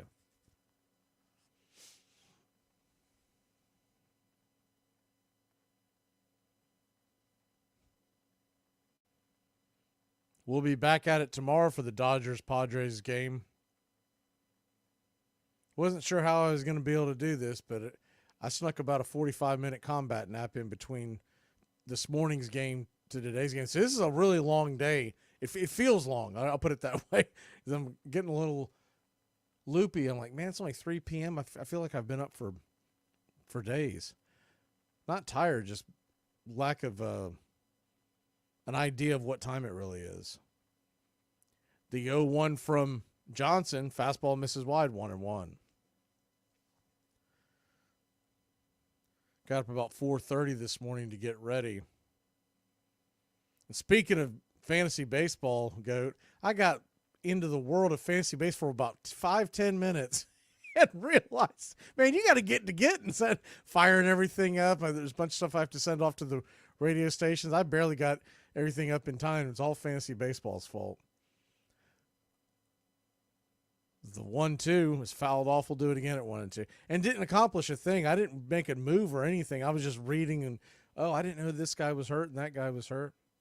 Man, the Dodgers, their bullpen is depleted right now heading into the beginning of the season. The 1-2 and the ground 2-2. They're missing Gratterall and who's the other guy? Treenan. I think there was a third guy that I noticed. No one who has any real fantasy impact, but I was reading game notes as well. They aren't expected to be back till early April. The 2-2 pitch swung on. That ball's going to get laced just over Arcia. In between Arcia and Michael Harris the second, MH2 will scoop it up, and it's 1 on, 1 out. We'll be back at it again tomorrow. And I've got three different video calls that I have to do for all the different radio stations that are carrying us this year. And I'm like, they're all tomorrow. Of course they are. Like someone didn't check their calendar when they said, yeah, it'll be fine. Let's do that. First pitch on the way from Pierce Johnson. It's high and out of the zone. It's 1-0. It was really weird. Yesterday, I come rushing home from work, and I wanted to check out the last of the Braves game. Then I remember, they're weirdly off on a Tuesday. That's just a weird one. The 1-0 misses high, 2-0. Didn't watch much of the March Madness last night. I caught a tail end of the Howard Wagner game, which got really close really late. I was going to bed around halftime of the of the second game, and that one did not surprise me at all. Virginia has just been awful for like 2 seasons. The 2-0 caught first strike right there. It's 2-1. I've said this for years, but I'd rather than put in the smaller teams from smaller conferences that are having good years. As the 2-1 pitch is swung on, grounded over to Arcia, backhands it, fires it over to first. Ozzie Albies guns it down, or fires it to second. Ozzie Albies guns it towards first. It's going to be a 6-4-3. Just missed the double play by about a half step, but they did get the force out at second. The lead runner is down. Very close play, but it does look like that he beat the throw. But I would much rather see these smaller conferences who are playing much better basketball get in than just give a team like Virginia. They scored 42 points last night in a March Madness game. First pitch to Clemens is their first strike. The 0-1 pitch swung on, hit high, not very deep. Money Michael camp underneath it, and that'll end the inning. So the Blue Jays threaten but fail to score. When we come back, Braves will grab the bats in a tie ball game. Would you rather get $100,000 every year, or every year you get 1 month where you can see every winning scratch-off ticket? You don't know what it wins, and you still have to buy it. It could be a ticket, it could be a jackpot, but you know that it's a winner. Which one you taking? The easy hundo, $1,000 a year, dude, or you gambling man like me? I'm taking the ticket, dude. I don't know, but $100,000 for sure every year. That's like most people's salary. That's like more than most people's salary, dude. That's way more than my salary, dude. Or you can get kicked in the nuts by a field goal kicker. Those are your 3 options, dude. The Pittsburgh Pirates, the 1960 World Champions, defeat the New York Yankees. The Pirates 10 and the Yankees 9. There is one thing that all my friends know must never be discussed in my presence, and that's Bill Mazeroski's home run that won the 1960 World Series for a grossly overmatched Pittsburgh Pirates team against my beloved Yankees. And there's a wonderful resolution that many people don't realize. It's one of the great ironies of baseball history, but these things happen. That 2 years later, in the 7th game of the World Series in 1962, with the Yankees ahead by 1 run in the bottom of the last inning with 2 men on base, Ralph Terry was on the mound again, facing Willie McCovey. Willie McCovey hits a line drive that seemed sure to go for a hit, and Terry would have lost yet another World Series. Richardson jumps up, stabs the line drive, and they win that one. So there is resolution, there is rejuvenation, there is reward and victory after tragedy. Braves Country Radio, your home for the classic call of Braves Country Baseball. Welcome back to Braves Country Baseball. Had to put it on the screen so I could read it all. Snell, Fried, Cease, Reagans, Bieber, Montgomery, and Alvarado. I haven't missed anything, right?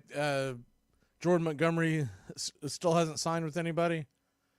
First pitch on the way to Harris is outside wide for a ball. It's 1-0.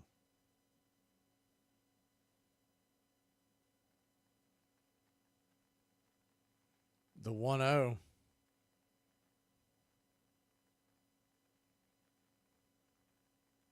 Swing and a miss over the top. It's 2-1.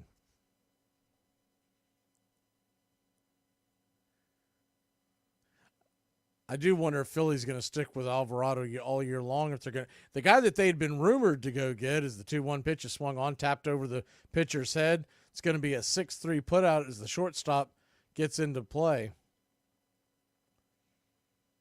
It's dumbfounding that I felt like Jordan Montgomery was the reason why Texas won the World Series. And the fact that that guy doesn't have a home is so weird as we are sitting here, 8 days from opening day? And now it's going to get even more difficult because he's going to still want his money, and teams are going to look at it, well, we're only going to get you for X amount. As the pitch on the way to Sean Murphy, that ball is hit high and deep, going back on the track. Zip, boom, bam, it's gone. Ramalama ding dong, a solo blast. Sean Murphy takes one downtown over the left field ball. A bullet, a bomb.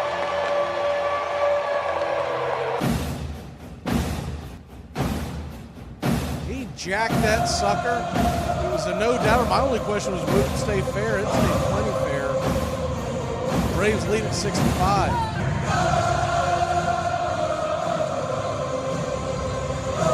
Jordan Montgomery is one of those guys that, I mean, he's just a dog. And my biggest concern is he's going to get signed by someone like Philly. I want him signed by the American League, get him the heck out.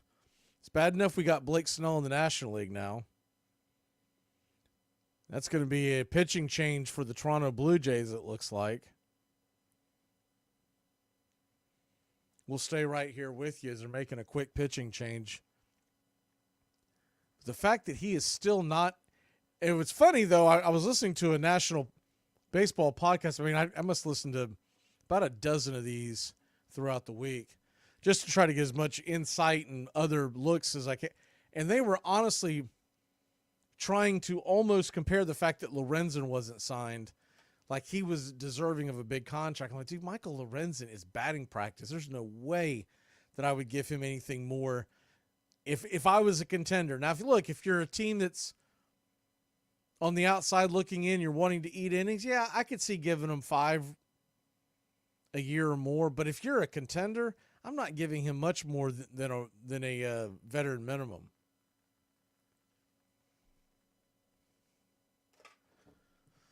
Someone's going to sign Jordan Montgomery, and I just worry that with his bulldog mentality, he ends up either in our division or in our league. I keep hoping that the obvious fit for Jordan Montgomery, obviously, is to go back to Texas. But they must not be interested in signing him because of all the other money they got on the books. Okay, fair enough. The team that hasn't spent a dime this offseason that should really go out and do something. And, oh, by the way, he has spent his entire offseason in Boston is the Red Sox. And the Red Sox could sign him in the hopes of maybe not competing for a World Series this year, but in the near future. First pitch on the way to Arcia is right up there at the top of the zone for a strike. It's 0-1. New pitcher in the game. Nate Pearson, once again, we saw him the other day. Evens up the count, it's 1-1. Nate Pearson's from Odessa, Florida. Played JUCO ball at JC of Central Florida as the 1-1 pitch, misses high 1-2. And he was drafted in the first round by the Blue Jays in 2017. At one point was the top pitching prospect in all of baseball. The 1-2 pitch, did he go around? They're going to check down the line. Don't believe that he did, evening up the count at 2-2. So a 2-2 count to Arcia, who is 2 for 2. Pitch on the way, just gets a piece of that to stay alive.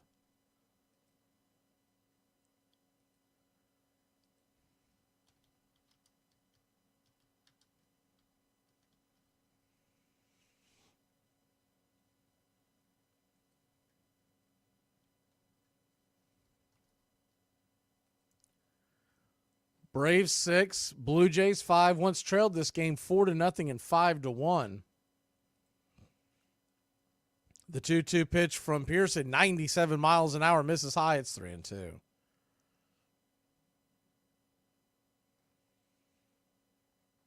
You still got some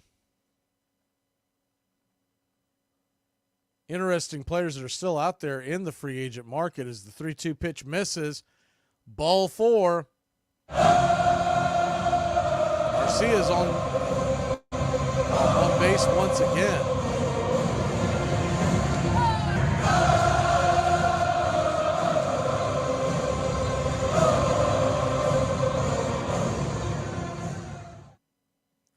some of the guys that are still out there,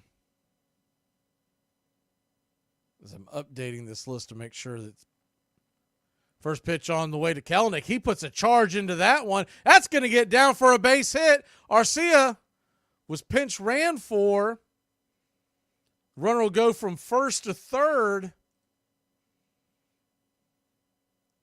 While I was looking up all that nonsense, Exposito comes in for Arcia. He goes first to third, and Kelenic starting to swing the bat well. Now, here's some guys that could still be picked up by teams that are looking for veterans to come off the bench, guys like Brandon Belt. He's still a free agent. Ronald Acuna Jr. comes to the plate. Runners on the corners, 1 out. Braves lead by 1. The first pitch is right there at the knees for a strike. It's 0-1.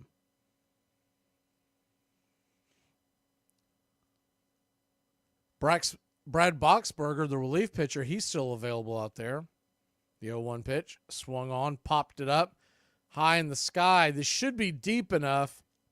Making the catch in center. Here comes the throw, a rainbow throw. It will easily score in your Atlanta Braves. Taking a 7-5 lead, and on the throw, Kelenic goes first to second. Good base running by Jared.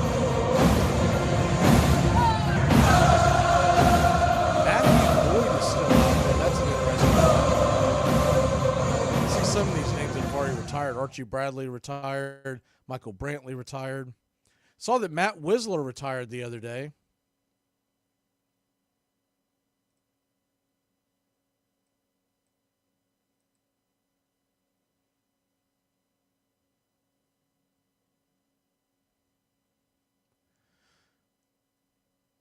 So 1-0 count to Ozzie Albies as the first pitch missed inside. Pitch on the way from Pearson. Way outside wide, 2-0.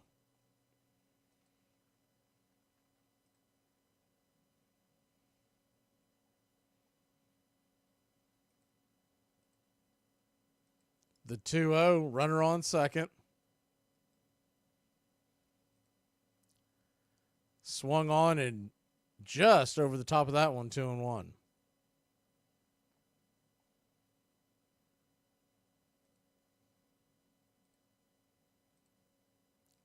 Open stance from the left side. Pearson looks back. Kelenic at second. The 2-1 pitch, swing and a miss. Goes inside underneath his hands. It's 2-2.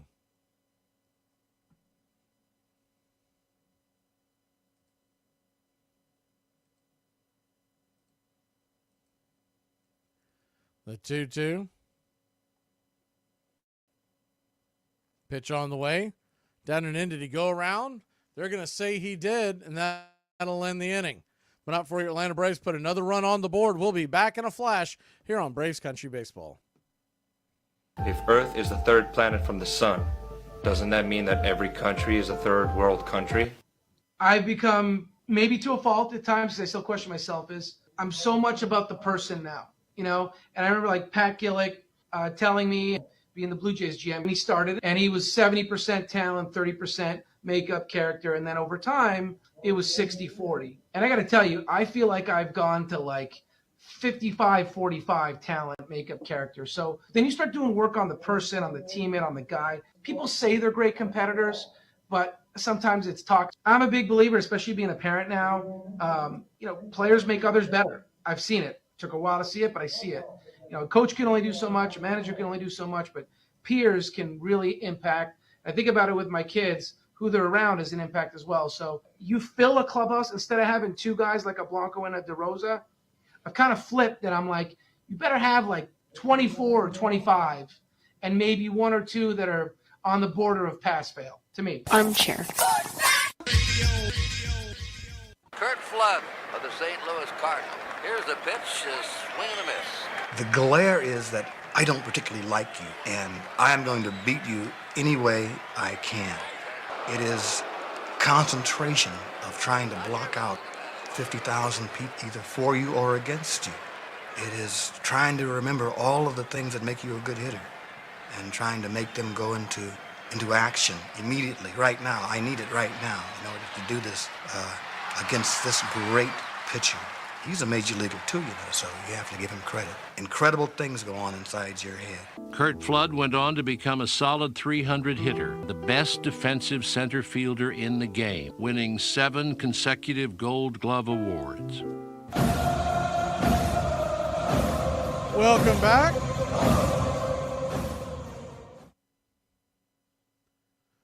Braves lead this one 7-5.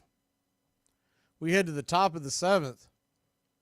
That's the other Braves batter that I had. I couldn't think of. Goat was Ozuna. He went deep, but that's because in the CBS leagues he's only available at designated hitter.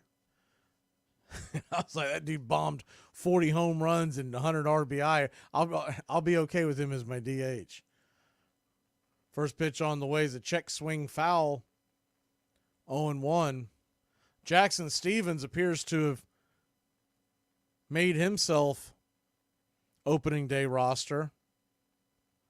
Looks like he'll be the long man out of the bullpen, kind of the 2.0 version of Michael Tompkin, who moved on to go to the New York Mets. The 1-1 pitch, swing and a miss. Over the top, it's 1-2. Other guys that are still out here, according to Spot Tracker, Hyunjin Ryu, that one surprises me. The 1-2 pitch, swung on, pops it up. High in the sky, back behind home plate, making the catch.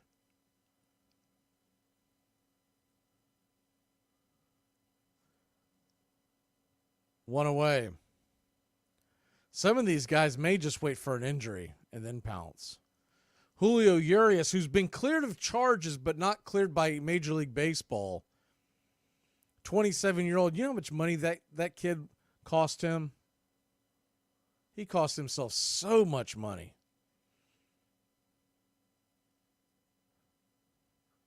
First pitch on the way from Stevens to Varsho. Swung on and fouled down the right field line. It's 0-1. The 0-1. Stevens rocks and fires. Outside wide, 1-1. So a 1-1 count.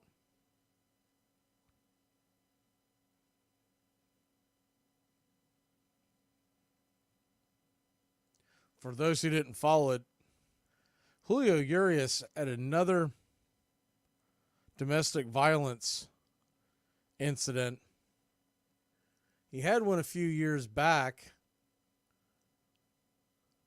So we now got a 1-2 pitch after the foul back.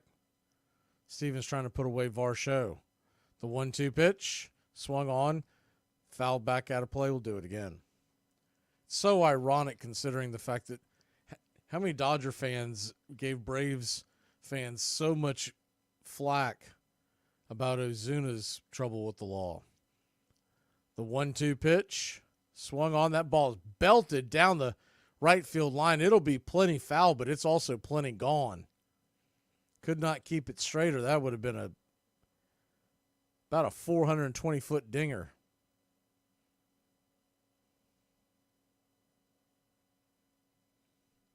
The 1-2, pops it up.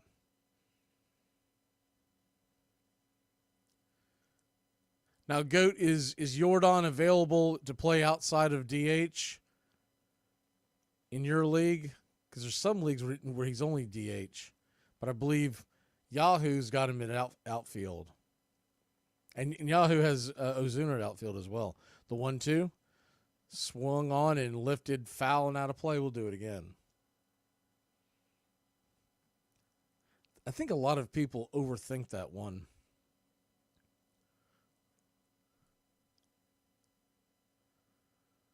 If you've got a good hitter and you can put him in your DH spot, put him in there. I don't worry too much. I understand the flexibility being able to move guys in and out, but the 1-2 pitch misses outside 2-2. So a 2-2 count, top of the 7th. Pitch on the way. Misses high, ball 3.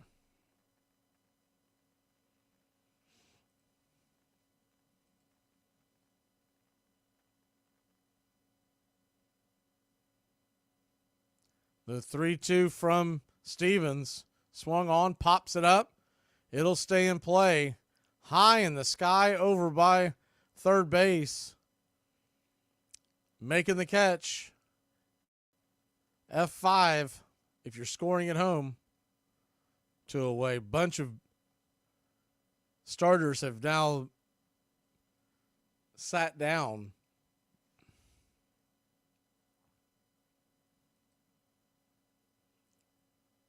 Forrest Wall is in left for Jared Kelenic. Exposito stays in the game at short. Other ones, Clarno's in for Murphy. Kilpatrick is in for Harris in center. The 0-1 from Stevens to Vogelfat is outside wide. It's 1-1. Luis Guillorme is in for Matt Olson. Ward for Riley. Garcia for Ozzie. And Dean for Ronald Acuna Jr.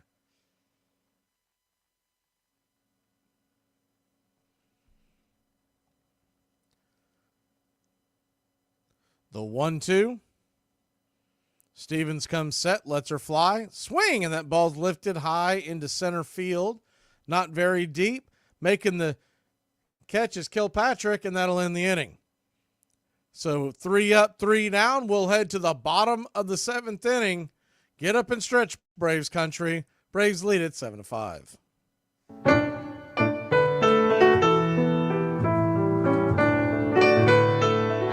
right. I can't see you. Let me hear you. A 1, a 2, a 3. Me out to the ball game. Hey, me out to the find me some peanuts and Cracker Jack. I don't care if I ever get back going. Root for the it's a shame, for it's 1, 2, 3, stretch her out at the old ball game. Take me out to the ball game. Take me out with the crowd. Buy me some peanuts and Cracker Jacks. I don't care if I ever get back. Let me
Welcome back to Braves Country Baseball. Parsons is in the game for the Blue Jays. Bright-hander comes set and fires the first pitch to Forrest Wall. Misses high for a ball. It's 1-0. The 1-0 swung on and let's foul back out of play. It's 1-1.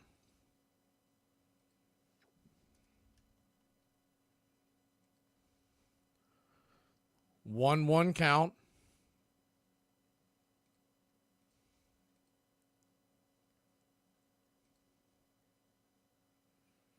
Misses. 2-1. So a 2-1 count.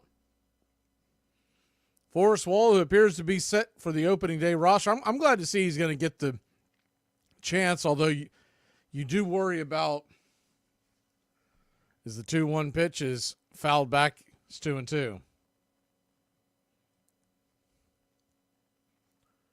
You worry about whether or not him not getting every day at bats will affect him, but they seem confident, so I'll go with their Playing the 2-2 pitch, swung on, grounded up the middle, past the pitcher, over to short, 6-3 put out, barely getting the speedy wall, and there's one away.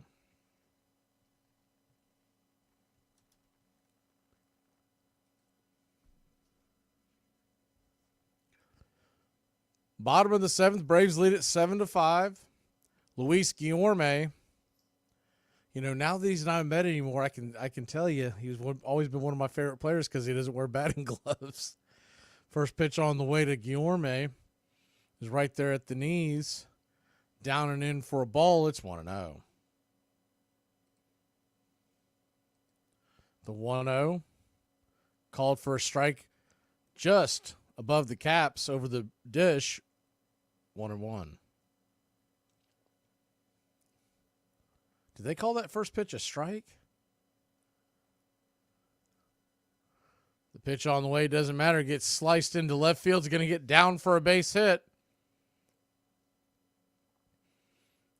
And Guillorme gets on first, doesn't have to take off any batting gloves, and he'll be there with 1 on, 1 out.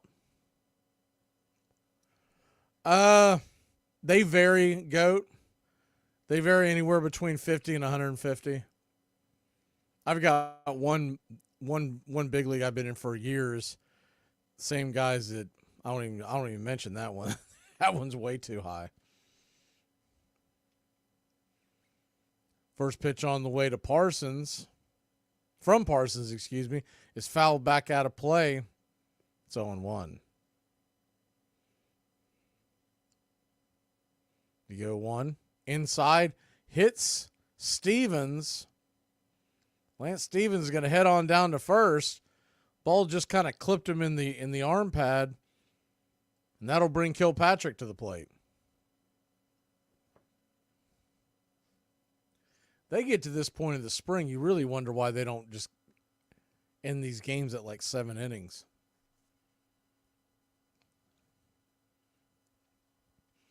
I do think there's something to be said, though, for having these guys play a full 9 a couple of times before the season starts. First pitch on the way to Kilpatrick almost gets him inside for a ball. It's 1-0.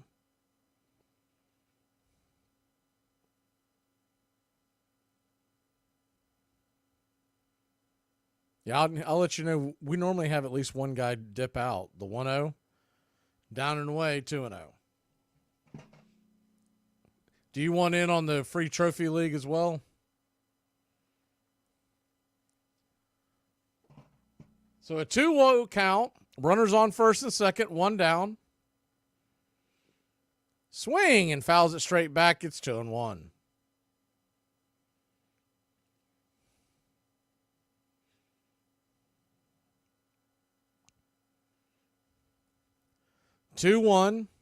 The count. Runners on first and second, 1 down. Bottom of the 7th, the pitch on the way. Swung on and fouled back out of play. It's 2-2. Deuces wild here in the bottom of the 7th. 2 on, a 2-2 count.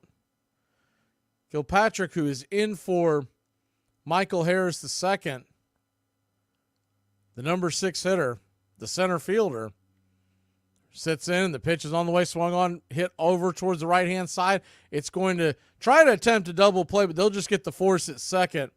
Kilpatrick moves way too fast.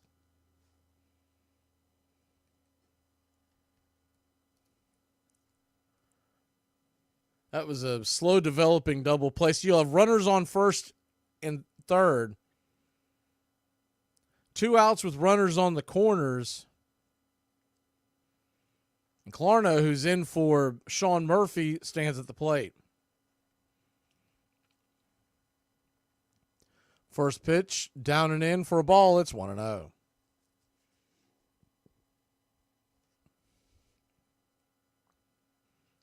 The 1-0.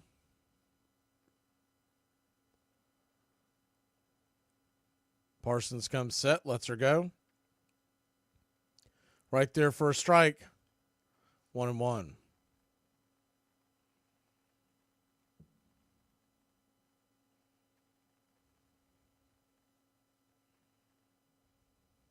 Runners on the corners, 2 outs. Pitch on the way, runner goes. He ran and then hesitated, and he's going to get in there for a stolen base. Nifty slide job by Kilpatrick. We'll get him in there.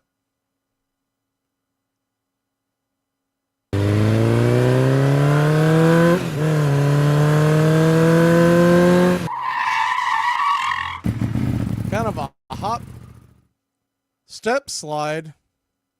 The 2-1 pitch is right there. First strike, it's 2-2. So now a single would score 2. Deuces are really wild now. 2 on, 2 out. A 2-2 count. Anything that gets down in the outfield will be 2. 95-mile-an-hour fastball misses outside wide. Full count.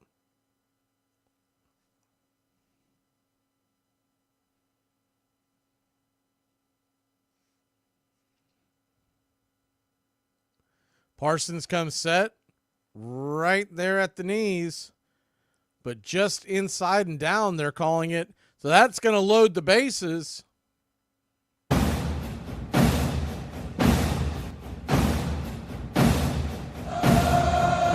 loaded, 2 outs. Exposito, the shortstop, who's in for Garcia.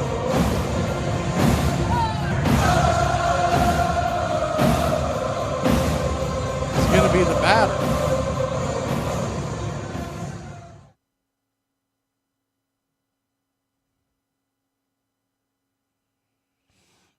So here we go.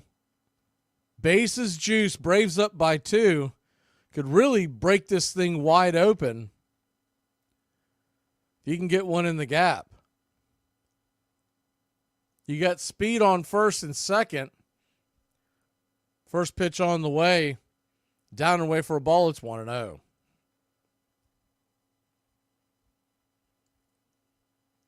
The 1-0. Parsons comes set. Swung on and pops it up. That'll bend out of play.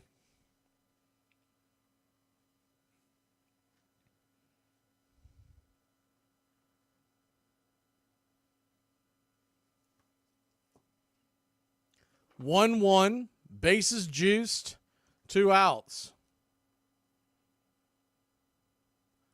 Pitch swung on, chopper high over the mound. It's going to have to hurry. It's going to be a 4-3 putout, just getting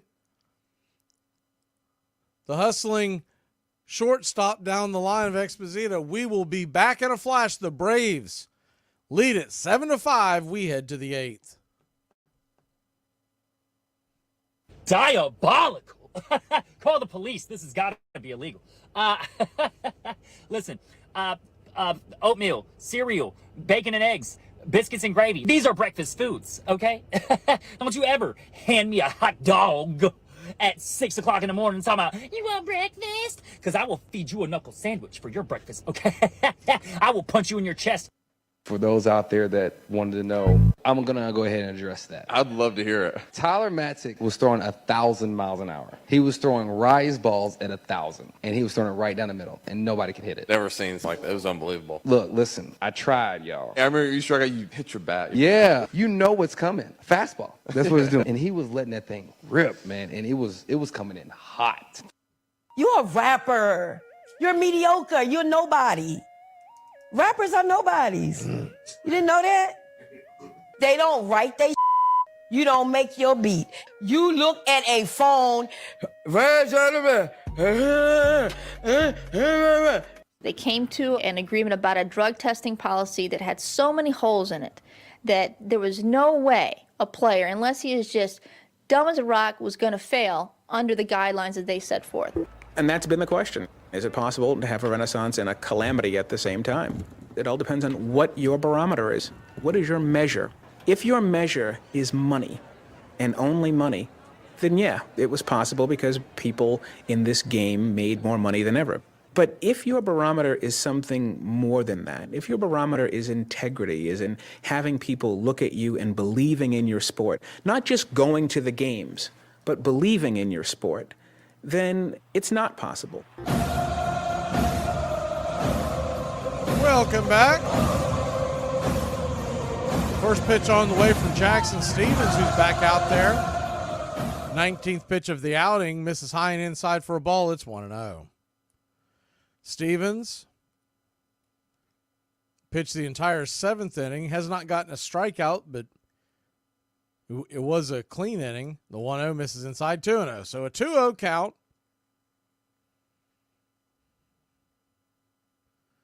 Jackson comes set, steps off the mound for a second.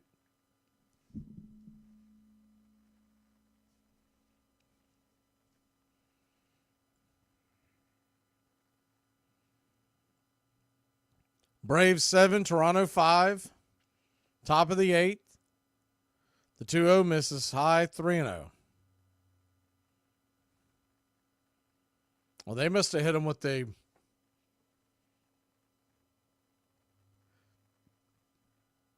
a pitch clock error, because he's heading on down to first base with what would have been a walk. Or excuse me, what would have been a 3-0 count. The information is really spotty here during spring training. First pitch is inside for a ball. It's 1-0. Stevens versus Namala, the batter for Toronto. The 1-0 pitch misses inside, 2-0. So a 2-0 count.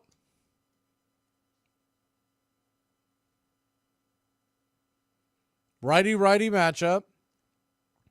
Stevens comes set, lets her fly. Inside, ball 3-0. Stevens not been able to find the strike zone since coming back out for a second inning. It's not what Snicker wants to see, because Snicker wants to see if he can come in a pinch and give you 2, maybe 3 innings.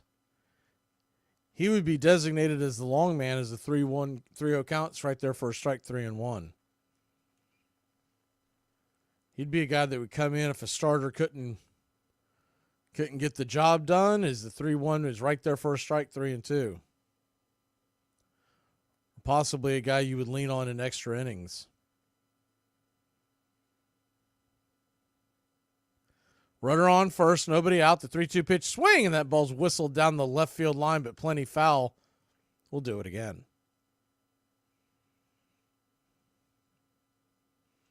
It's looking more and more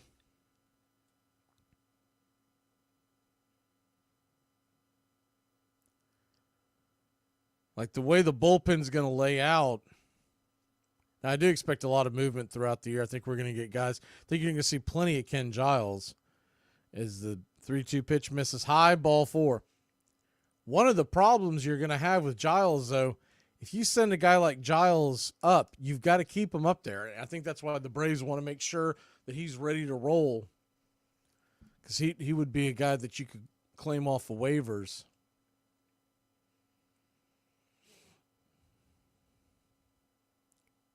Runner on first and second, nobody out. Pitch on the way from Stevens to Morris is a fastball, outer edge, swing and a miss. It's 0-1. Tanner Morris, 281 average. Last season, the Miners did have 6 home runs and a 784 OPS. The 0-1's in the dirt. Runners take off, and both are safe. So you got the tying run at second now. Runners on second and third, nobody out. A wild pitch in the dirt.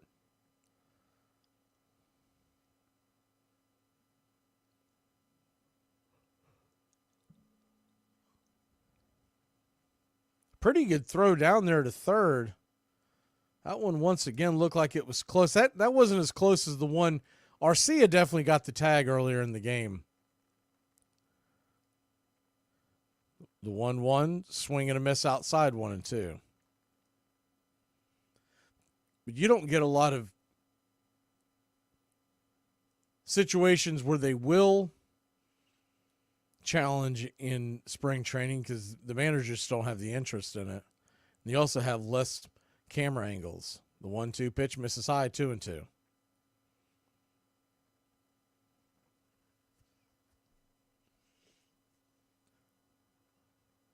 So a 2-2 count from Stevens.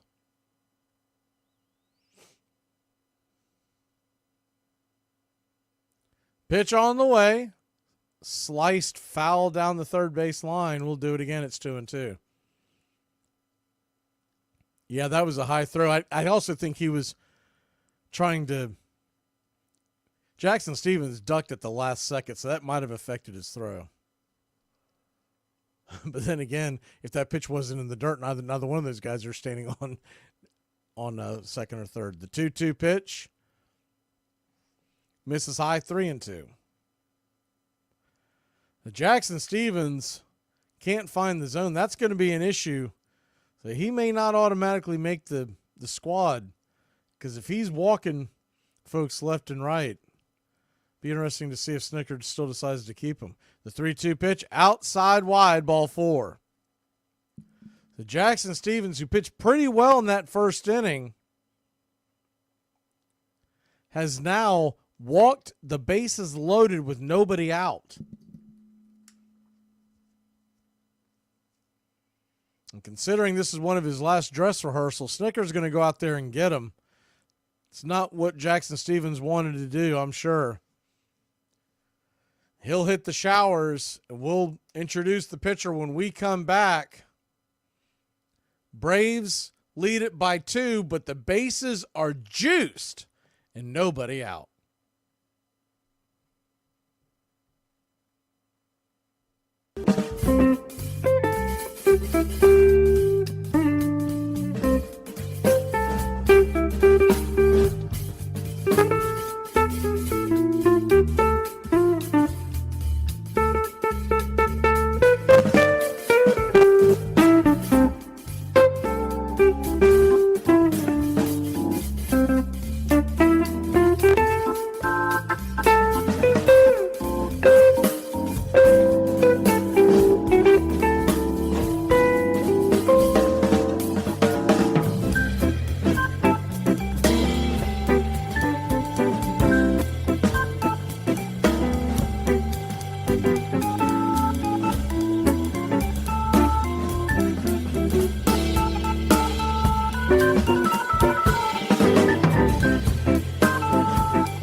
Look, I got some bad news.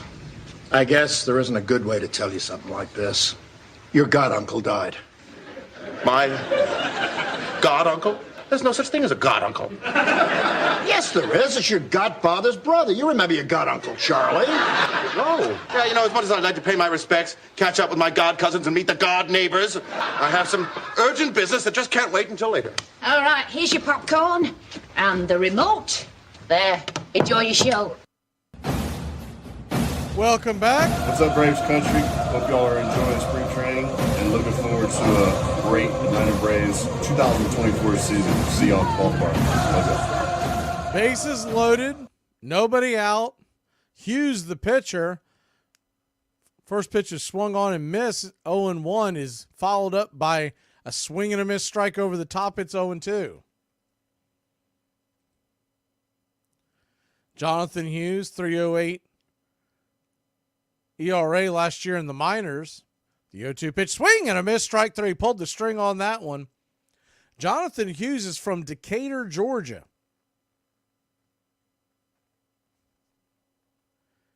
He is 27 years old. Was drafted by the Baltimore Orioles out of Georgia Tech in the second round in 2015. 6'2", 196-pounder. That'll bring Clark to the plate, the number 9 hitter. Of course, all these numbers are moot considering all the different substitutions we've had. First pitch on the way is a swing and a miss strike. It's 0-1.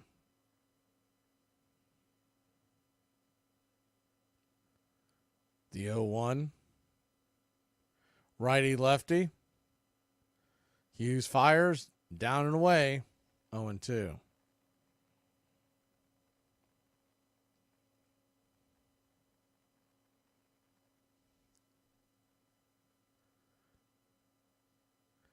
Bases loaded. Braves in double play depth. The 1-1 pitch inside gets him. Little soft changeup hit him on the ankle. There was no way he was going to get out of the way of that one. He'll gladly take the base. And that'll bring the Blue Jays within 1. Double play will still be in order. Run comes home to score.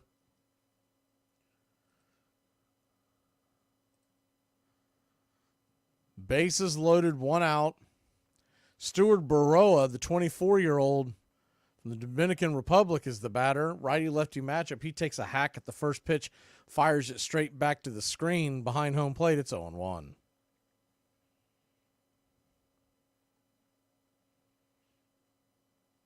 Baroa has been with the in the minors since 2021. Before that was playing in the young rookie ball leagues. The 1-1. Swung on, grounded over towards second. 4, 6, 3. Double play, and the Atlanta Braves get out of the inning.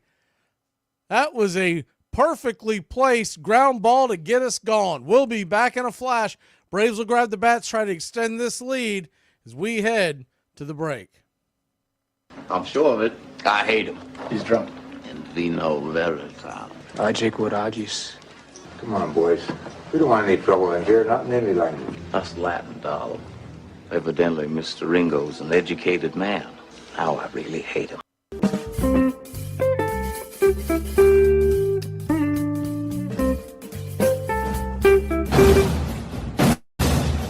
Hey, Braves country, I'm Mac Magee. Join us for Pitch by Pitch, Play by Play, the classic call of Braves country baseball. We're bringing you Atlanta Braves baseball all year long. Jump into our pregame show, Braves Country Today, just before first pitch. Stick around for the postgame show, Braves Country Tonight, where we will open up the phone lines and react to your calls or your comments all year long. That's Braves Country Radio, Pitch by Pitch, Play by Play, your home for the classic call of Braves Country Baseball.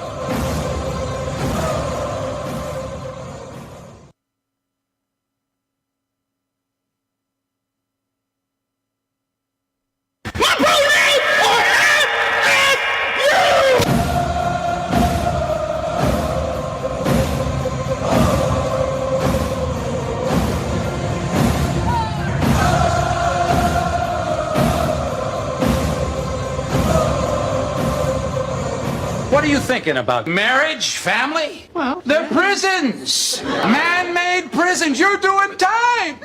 You get up in the morning, she's there. You go to sleep at night, she's there. Yeah, and you can forget about watching TV while you're eating. Because it's dinner time. And you know what you do at dinner? What? You talk about your day. What was your day today? Did you have a good day today or a bad day today? Well, what kind of day was it? Well, I don't know. How about you? How was your day? Armchair.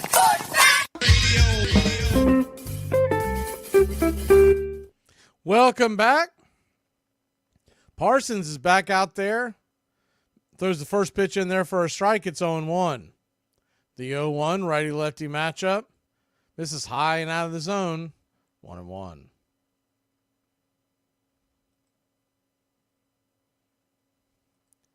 The 1-1 down and in.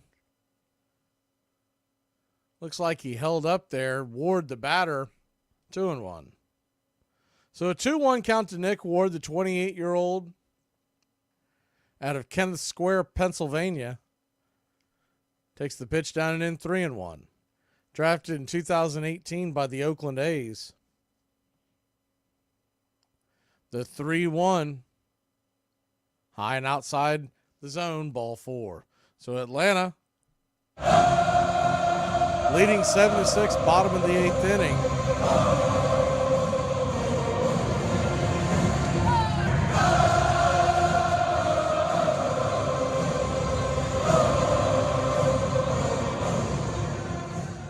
One on, nobody out. First pitch on the way to Justin Dean is inside for a ball. It's 1-0. Dean, 27-year-old. 17th round pick out of Lenore, North Carolina. Originally from South Carolina. We've seen him quite a bit over the last few years in the minor leagues, but also in spring training. He's gotten a lot of at-bats with the big club. The 1-0 pitch swung on. That ball's going to get laced into center field, down for a base hit, and we should have first to third action. We do, and no, he's going to go all the way around. Dean head first slide, overslides the bag, jumps back and taps the pillow. He is safe, and your Atlanta Braves have runners on second and third, nobody out. That was close. He overslid the bag and was just able to leap back and touch the bag.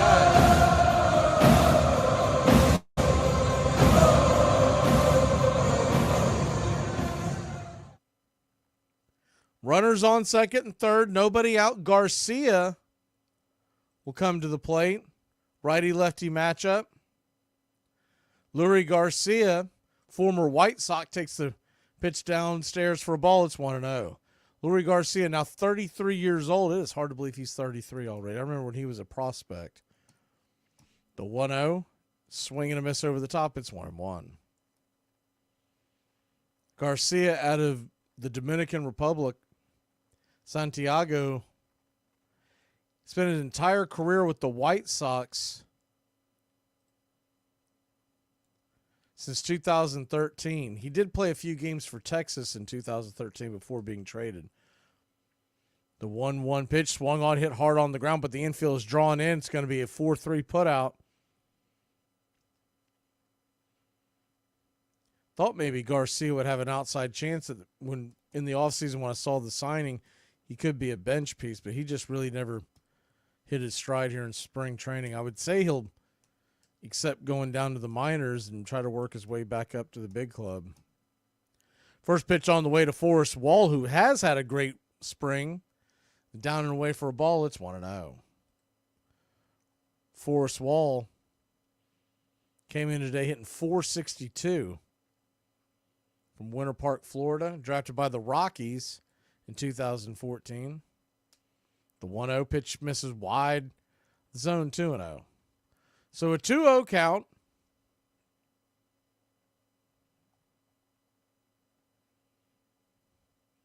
Forrest Wall, 28 years old. First time hitting the big leagues was last year. The 2-0 misses outside wide, 3-0.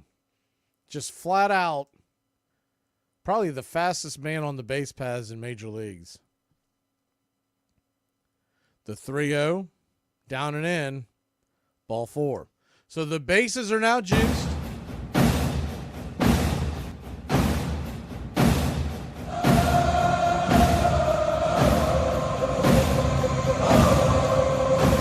On a 4-pitch walk.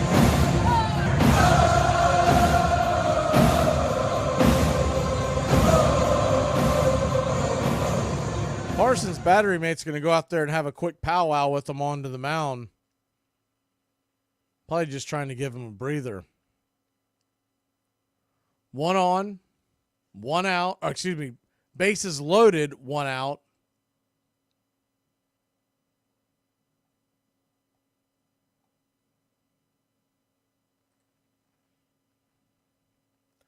First pitch on the way to Luis Guillorme.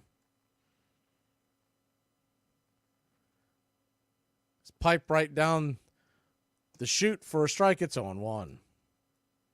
The 0-1. Tried to get him to chase the off speed. Down and in. 1-1. So a 1-1 count.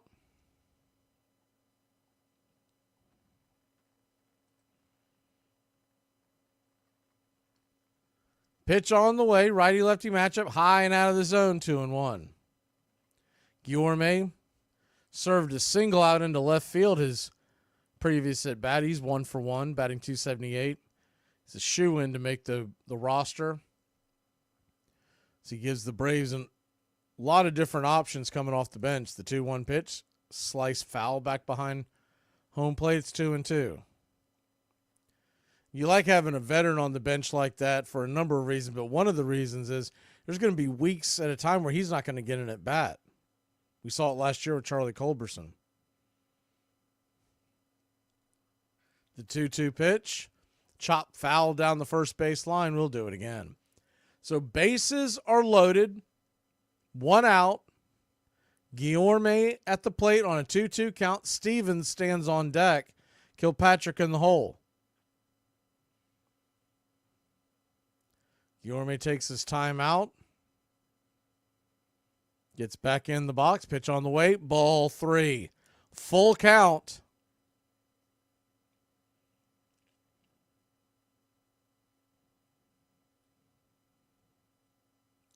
It's so strange not seeing EY at first and Wash at third this year. The 3-2 pitch. Chop foul in between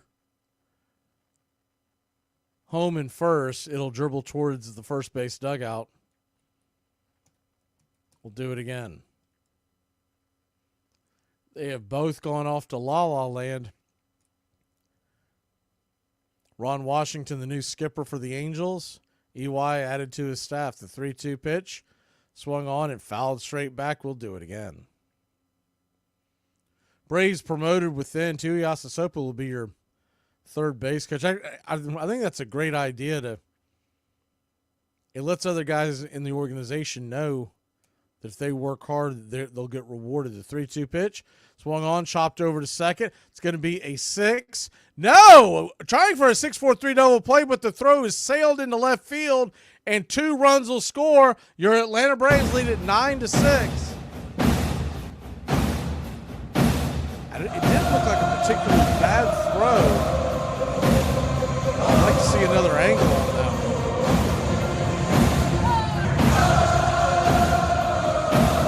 I don't know if he threw it too hard and it handcuffed him. Might have been the case. That was a really short distance that he fired that ball into.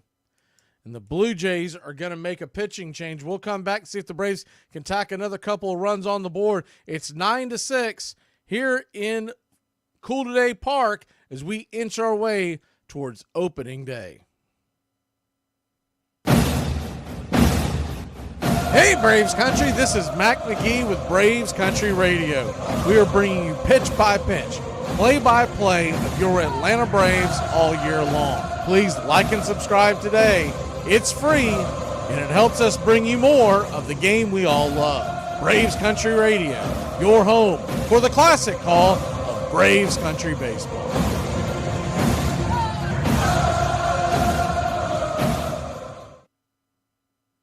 Oh, let's not go to the World Series without Stillwell's toys.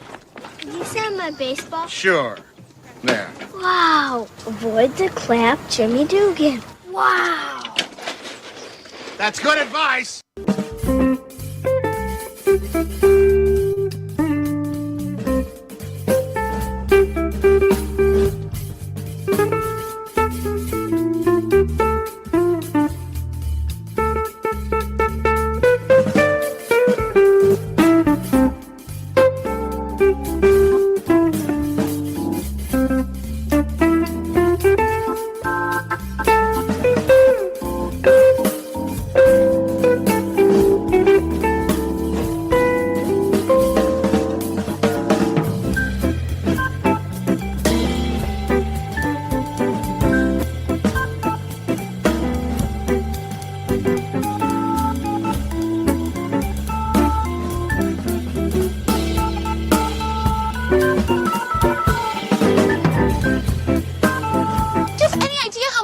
A bus causes? I don't know.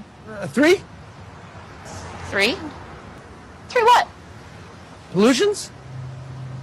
I'm not You're not a scientist, I get it. We're not taking the bus, though, because buses are wasteful and, more importantly, disgusting. You're just all crammed on there with a bunch of mongrels breathing directly into your mouth. There's no room, no. Welcome back. Nolan Long will try to calm things down here for the Blue Jays. Missed the first pitch got the first pitch called for a strike. It's 0-1, and the 0-1 misses way outside wide, 1-1.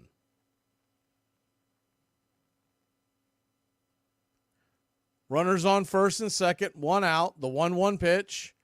Fastball inside, 2-1.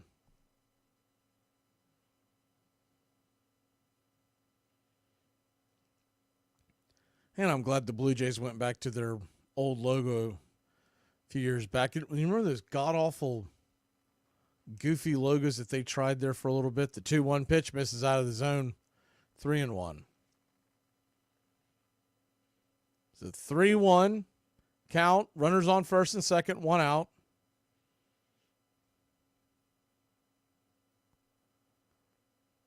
Long comes set, lets her fly. Swing and fouls it back. Do it again. Full count, runners on first and second.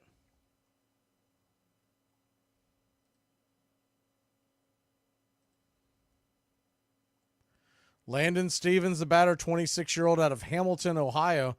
Played his college ball, Miami of Ohio, undrafted free agent. The 3-2 pitch, swing and a miss, strike 3, down on strikes. He'll head back to the bench and probably back to Mississippi. He spent the last couple of years there with the Mississippi AA squad.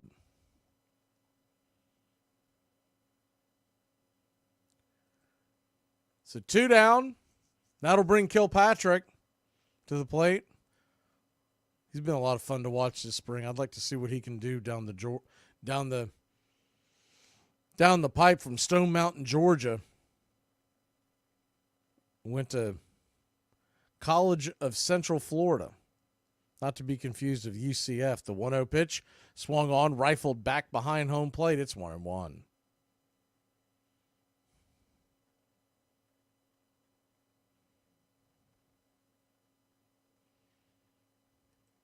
Kilpatrick is in Single A in 2022. Rome last year. Just 23 years old. The 1-0 pitch outside wide, 2-0. And they're pretty high on Kevin Kilpatrick. Not a big kid at 5'10", 186, but athletic. Pretty good bat. And in this spring training, he's got a 967 OPS. Pitch on the way to Kilpatrick's a fastball at the knees for a strike.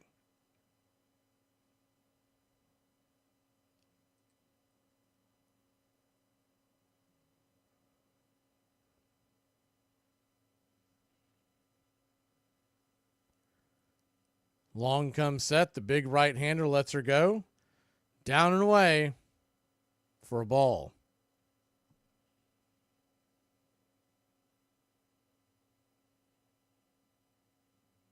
No, I haven't I saw a couple, but I guess I'll have to search that. I'm curious to see what they're doing. Have y'all noticed this on Twitter this year for the Braves? So you know their hashtag has been for the A for the longest time. All off season they finally came around, baby. It's hashtag Braves Country is what they've been using. Pitch on the way, foul back out of play. We'll do it again. So 2 strikes on Kilpatrick. Pitch on the way, swung on, chopper back up the middle. Should be a 6-3 putout, and it is. But not before your Atlanta Braves take a 9-6 lead. We'll be back in a flash here on Braves Country.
calm down. Boss, he's just a little excited. I know.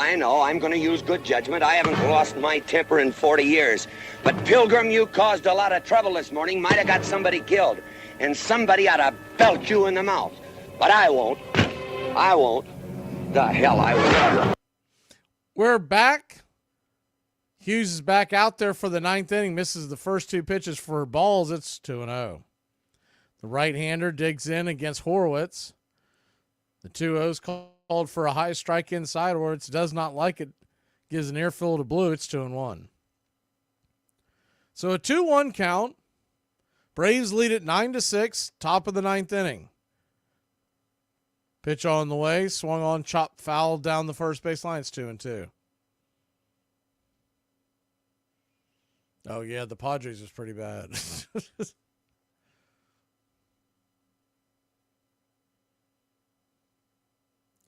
The 2-2.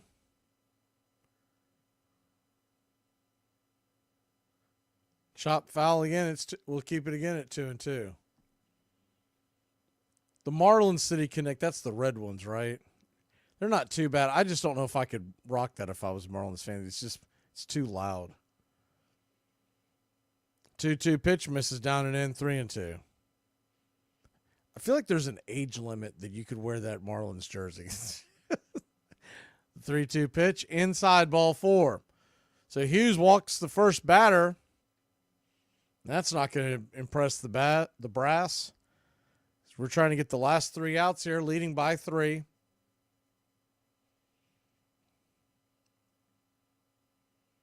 Trying to think of who there's been a couple of decent ones.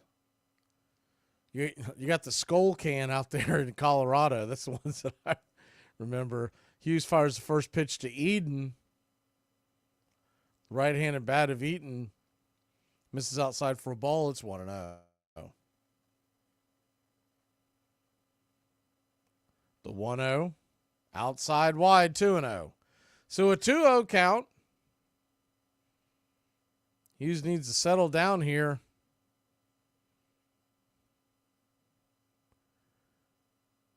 The right-hander comes set. Looks in and fires. Nowhere near the zone, ball 3.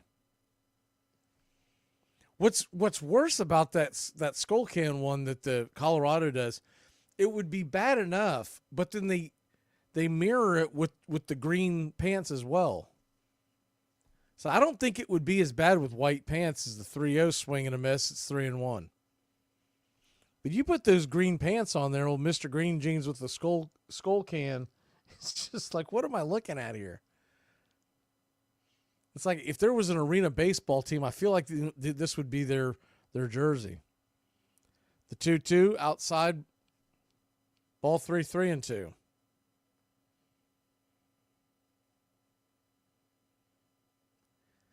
Hughes comes set, full count. Pitch on the way, swung on, chopped over towards third. It's going to be a 5-4. No, they're going to put it in their pocket. There will be the force out at second.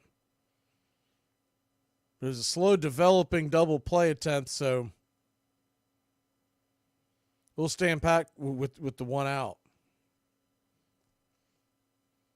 Trying to think of what the Reds one looks like. I can't remember it for some reason. I do believe I liked it. I just can't remember what it looked like.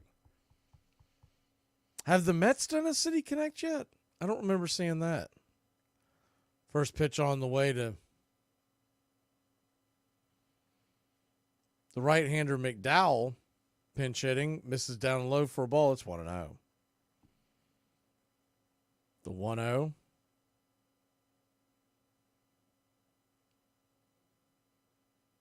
Oh, I do remember that now. Okay.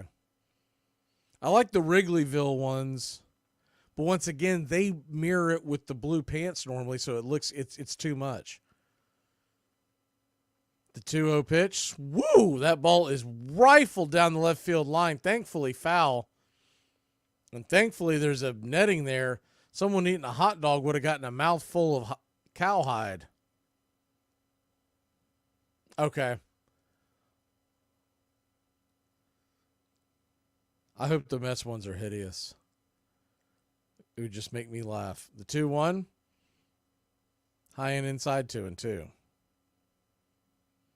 Got the call on that one. That one looked like it drifted in. No, one thing, because of this long day, I haven't eaten a proper meal, and I keep seeing that boar's head in the background, that sign. I'm about to, stomach's eating my backbone. The 2-2 pitch misses outside wide, 3-2. So a 3-2 count. Runner on first, one down. Braves just a double play away from getting out of this. The pitch on the way, swing and a miss, strike 3. Got him with the gas up top. We're 1 out away for putting Braves Country Radio's spring training in the books. We will be here next few days with the scoreboard up. If folks want to stop in and react to the March Madness. We've got the 2024 previews dropping this weekend for all you members. For those who are not members, they'll be available on opening day. Righty-righty matchup. The 1-0 pitch. Outside wide 2-0. We've also got a few of these works that we've dropped. We've got the one for Andrew Jones that's available right now.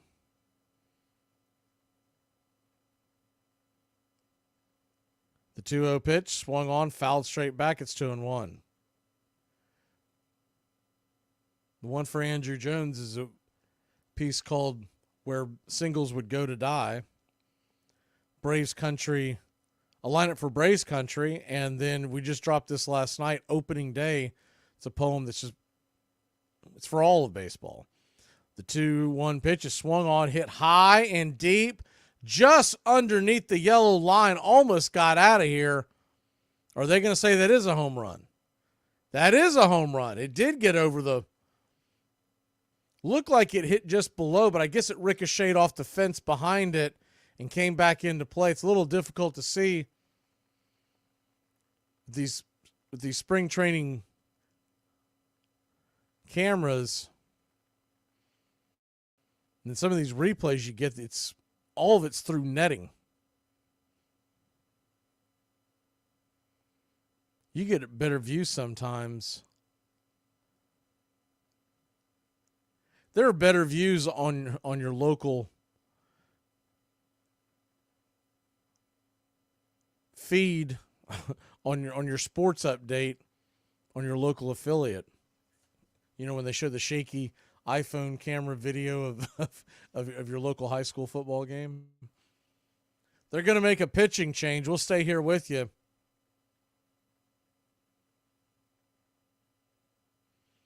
Gary says it's not very becoming. I don't think they care because they're getting a lot of money for them. The good news is when you buy their jerseys, you don't have to have that stupid patch on.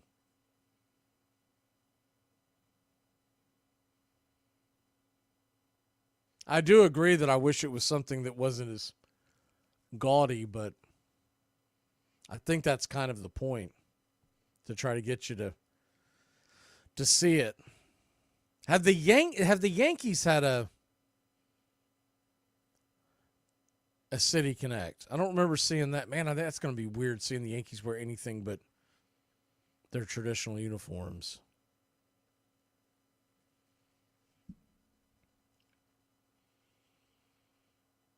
They put a Yankees City Connect on it. They might as well, on the back of it, just show Babe Ruth and everybody rolling over in their graves.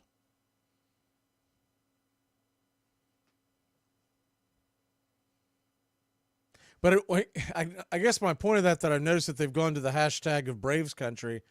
I'm curious because the City Connects say for the A, so are they going to bounce back and forth on that? Because all offseason, that's what they've been leaning into is Braves Country. And I always thought it was goofy that they didn't, but they were trying to get away from Braves Country because they're trying to get away from the chop, is what they were really trying to do when that started a few years back with the for the A thing. That never amounted to anything, so I think they've given up. These people aren't going to stop chopping. Brian Moran comes to the plate, or comes to the mound, fires the first pitch in, misses.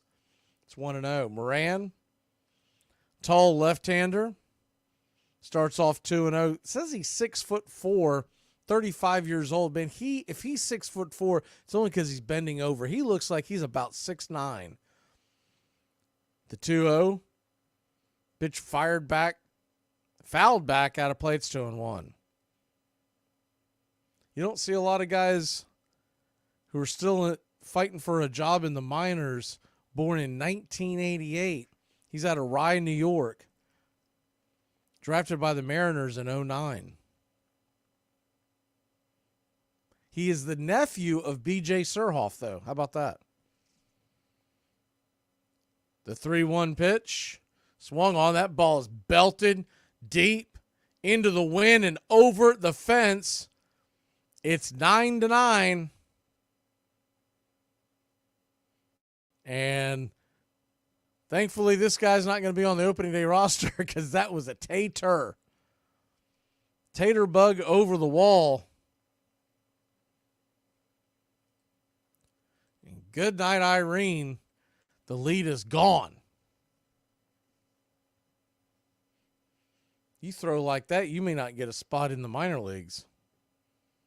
You might get a spot at your local A&P. The first pitch on the way from Moran to Morris is out there on the edge for a strike. It's 0-1. The 0-1. Outside wide, 1-1. Do they even still have A&Ps anymore? I feel like that was a very old reference that I just used. I don't know if I ever lived in an area that had an A&P. The 1-1 pitch. Down and away, 2-1. I've always been in Publix country, and if it wasn't Publix, they had Kroger. The 2-1 pitch, swing and a miss, rifled it right past him, 2-2. So a 2-2 count to Morris. Moran, who just gave up the game-tying home run, trying to get out of this jam. Pitch on the way, swing and a miss, strike 3. Blew it right by him. Look about it like a mid-90s fastball, and that'll end the inning, but not before the Braves cough up the lead. It's 9-9. We'll be back in a flash, bottom of 9, here on Braves Country Radio. You know why no one's loyal and everybody talks? Because people need to get punched in the mouth again. It's crazy how a good punch to the mouth will adjust somebody's attitude. Look at that baby there with all them big kids. Baby can't talk. Some babies can talk. Okay, up, turn around, sit down. Turn up, turn around, sit down. Where did you learn that at? From school. From the TV too. Stand up, turn around, sit down. You learned that from school. Uh-huh, me too. Who told you that? Did the TV tell you that? In May of 2002, Jose Canseco, who would later claim that without steroids, he would have never even made it to the major leagues, retired from baseball with 462 home runs. He told the press that 85% of major leaguers were taking steroids. There would be no baseball left, Canseco insisted, if we drug tested everyone, but hardly anyone took his claims seriously. Then, a few weeks later, Sports Illustrated published a cover story by Tom Verducci, which described players taking a wide range of performance-enhancing drugs. In the article, former Padres third baseman Ken Caminiti confessed that he had taken heavy doses of steroids for years, beginning in 1996, when he had been named the National League's most valuable player. And what really struck me was, first of all, the responsibility that he took for his own career, but also the fact that he had no remorse whatsoever. And that's when it really hit home to me that it was so pervasive in the game that given the choice, he would do it again.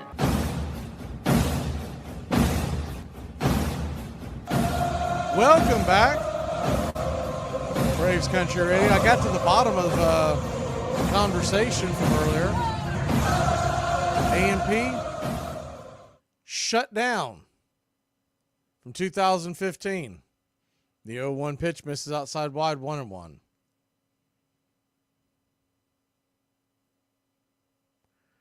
Says here from 1859 to 2015 it was around. That's, wow. That's kind of a shame. The 1-1 right there at the knees for a strike, 1-2. It was the largest grocery retail store from 1915 to 1975. The 1-2 pitch, caught looking, strike 3. They have Kilpatrick on the screen, but I'm telling you that's not Kilpatrick. I don't know who that was, and they're not updating on the box site, so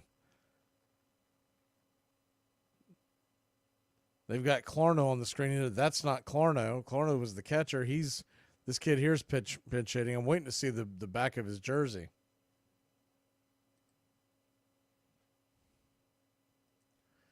We are in Germany's wild in this one.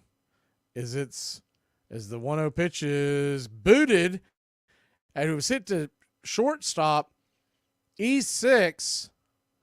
The runner will be safe at first. I believe that's Exposito, but I'm not 100%. I believe that's EJ Exposito. I was about to say Germany's wild here. It's 9-9, bottom of 9.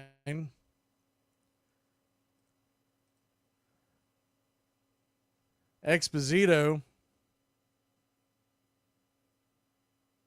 Okay, thank you. I thought that's who that was, but first pitch on the way to Ward is a swing and a miss strike at the top of the zone. It's 0-1. Nick Ward. Righty-lefty matchup. Pitch high and out of the zone, 1-1.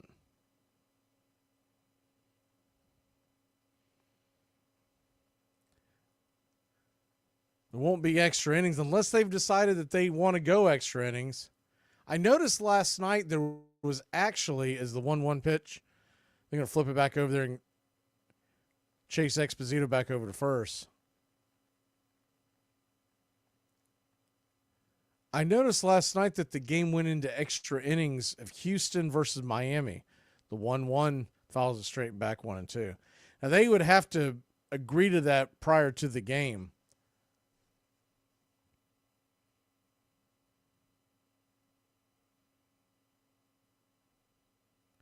One, two. I was in the studio doing some work, and I looked up and saw the scoreboard. I was like, is there an extra innings in a spring training game? As the 1-2 pitch misses outside wide, 2-2.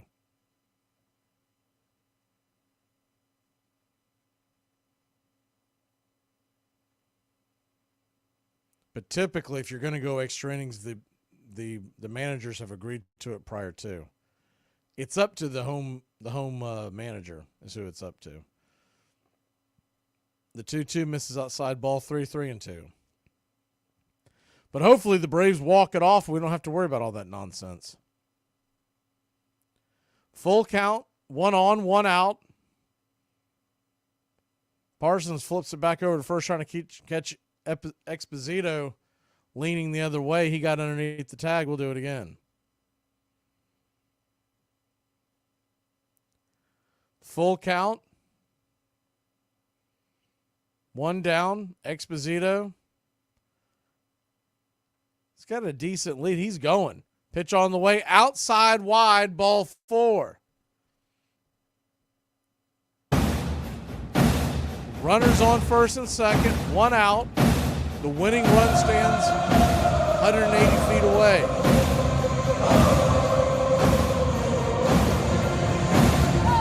Unless they pinch hit for him, should bring Justin Dean to the plate.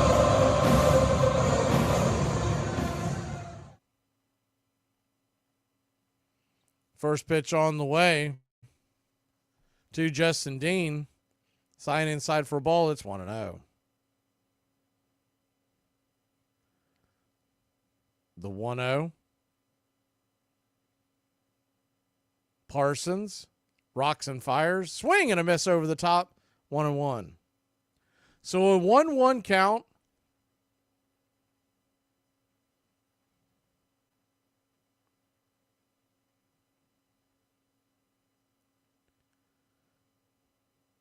Pitch on the way inside, almost clips him.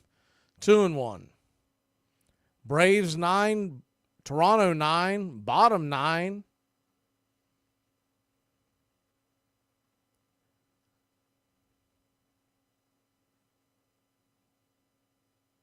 They're going to throw it back behind the runner at second base. That was close. Exposito got underneath the tag, but that was close. He almost got caught with his hand in the cookie jar.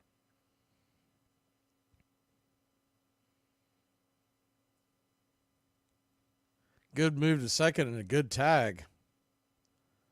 That was too close for comfort. The 2-1 pitch. Exposito dancing around. Pitch swung on. Popped up high and deep into right field. Should be caught.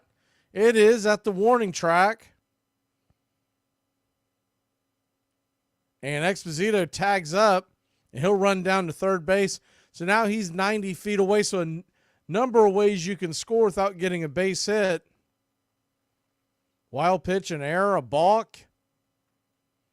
We haven't seen one of those yet. Let's get an old-fashioned balk to walk it off. Lurie Garcia, good Lord, he's batting .067 now in spring training. I think it might be over for old Lurie. First pitch on the way to Garcia is outside wide for a ball. It's 1-0. Braves 9, Blue Jays 9, bottom 9. By the way, the infield is playing the shift and back. As the 1-0 pitch is swatted foul down the left field line. It's 1-1.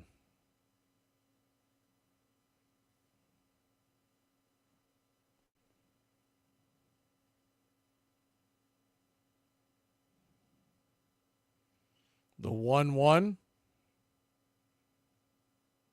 Swung on, and that ball's lifted high and deep into center field, going back on the track, off the wall, and that'll end the game. Your Atlanta Braves walk it off. He'll be credited for a single.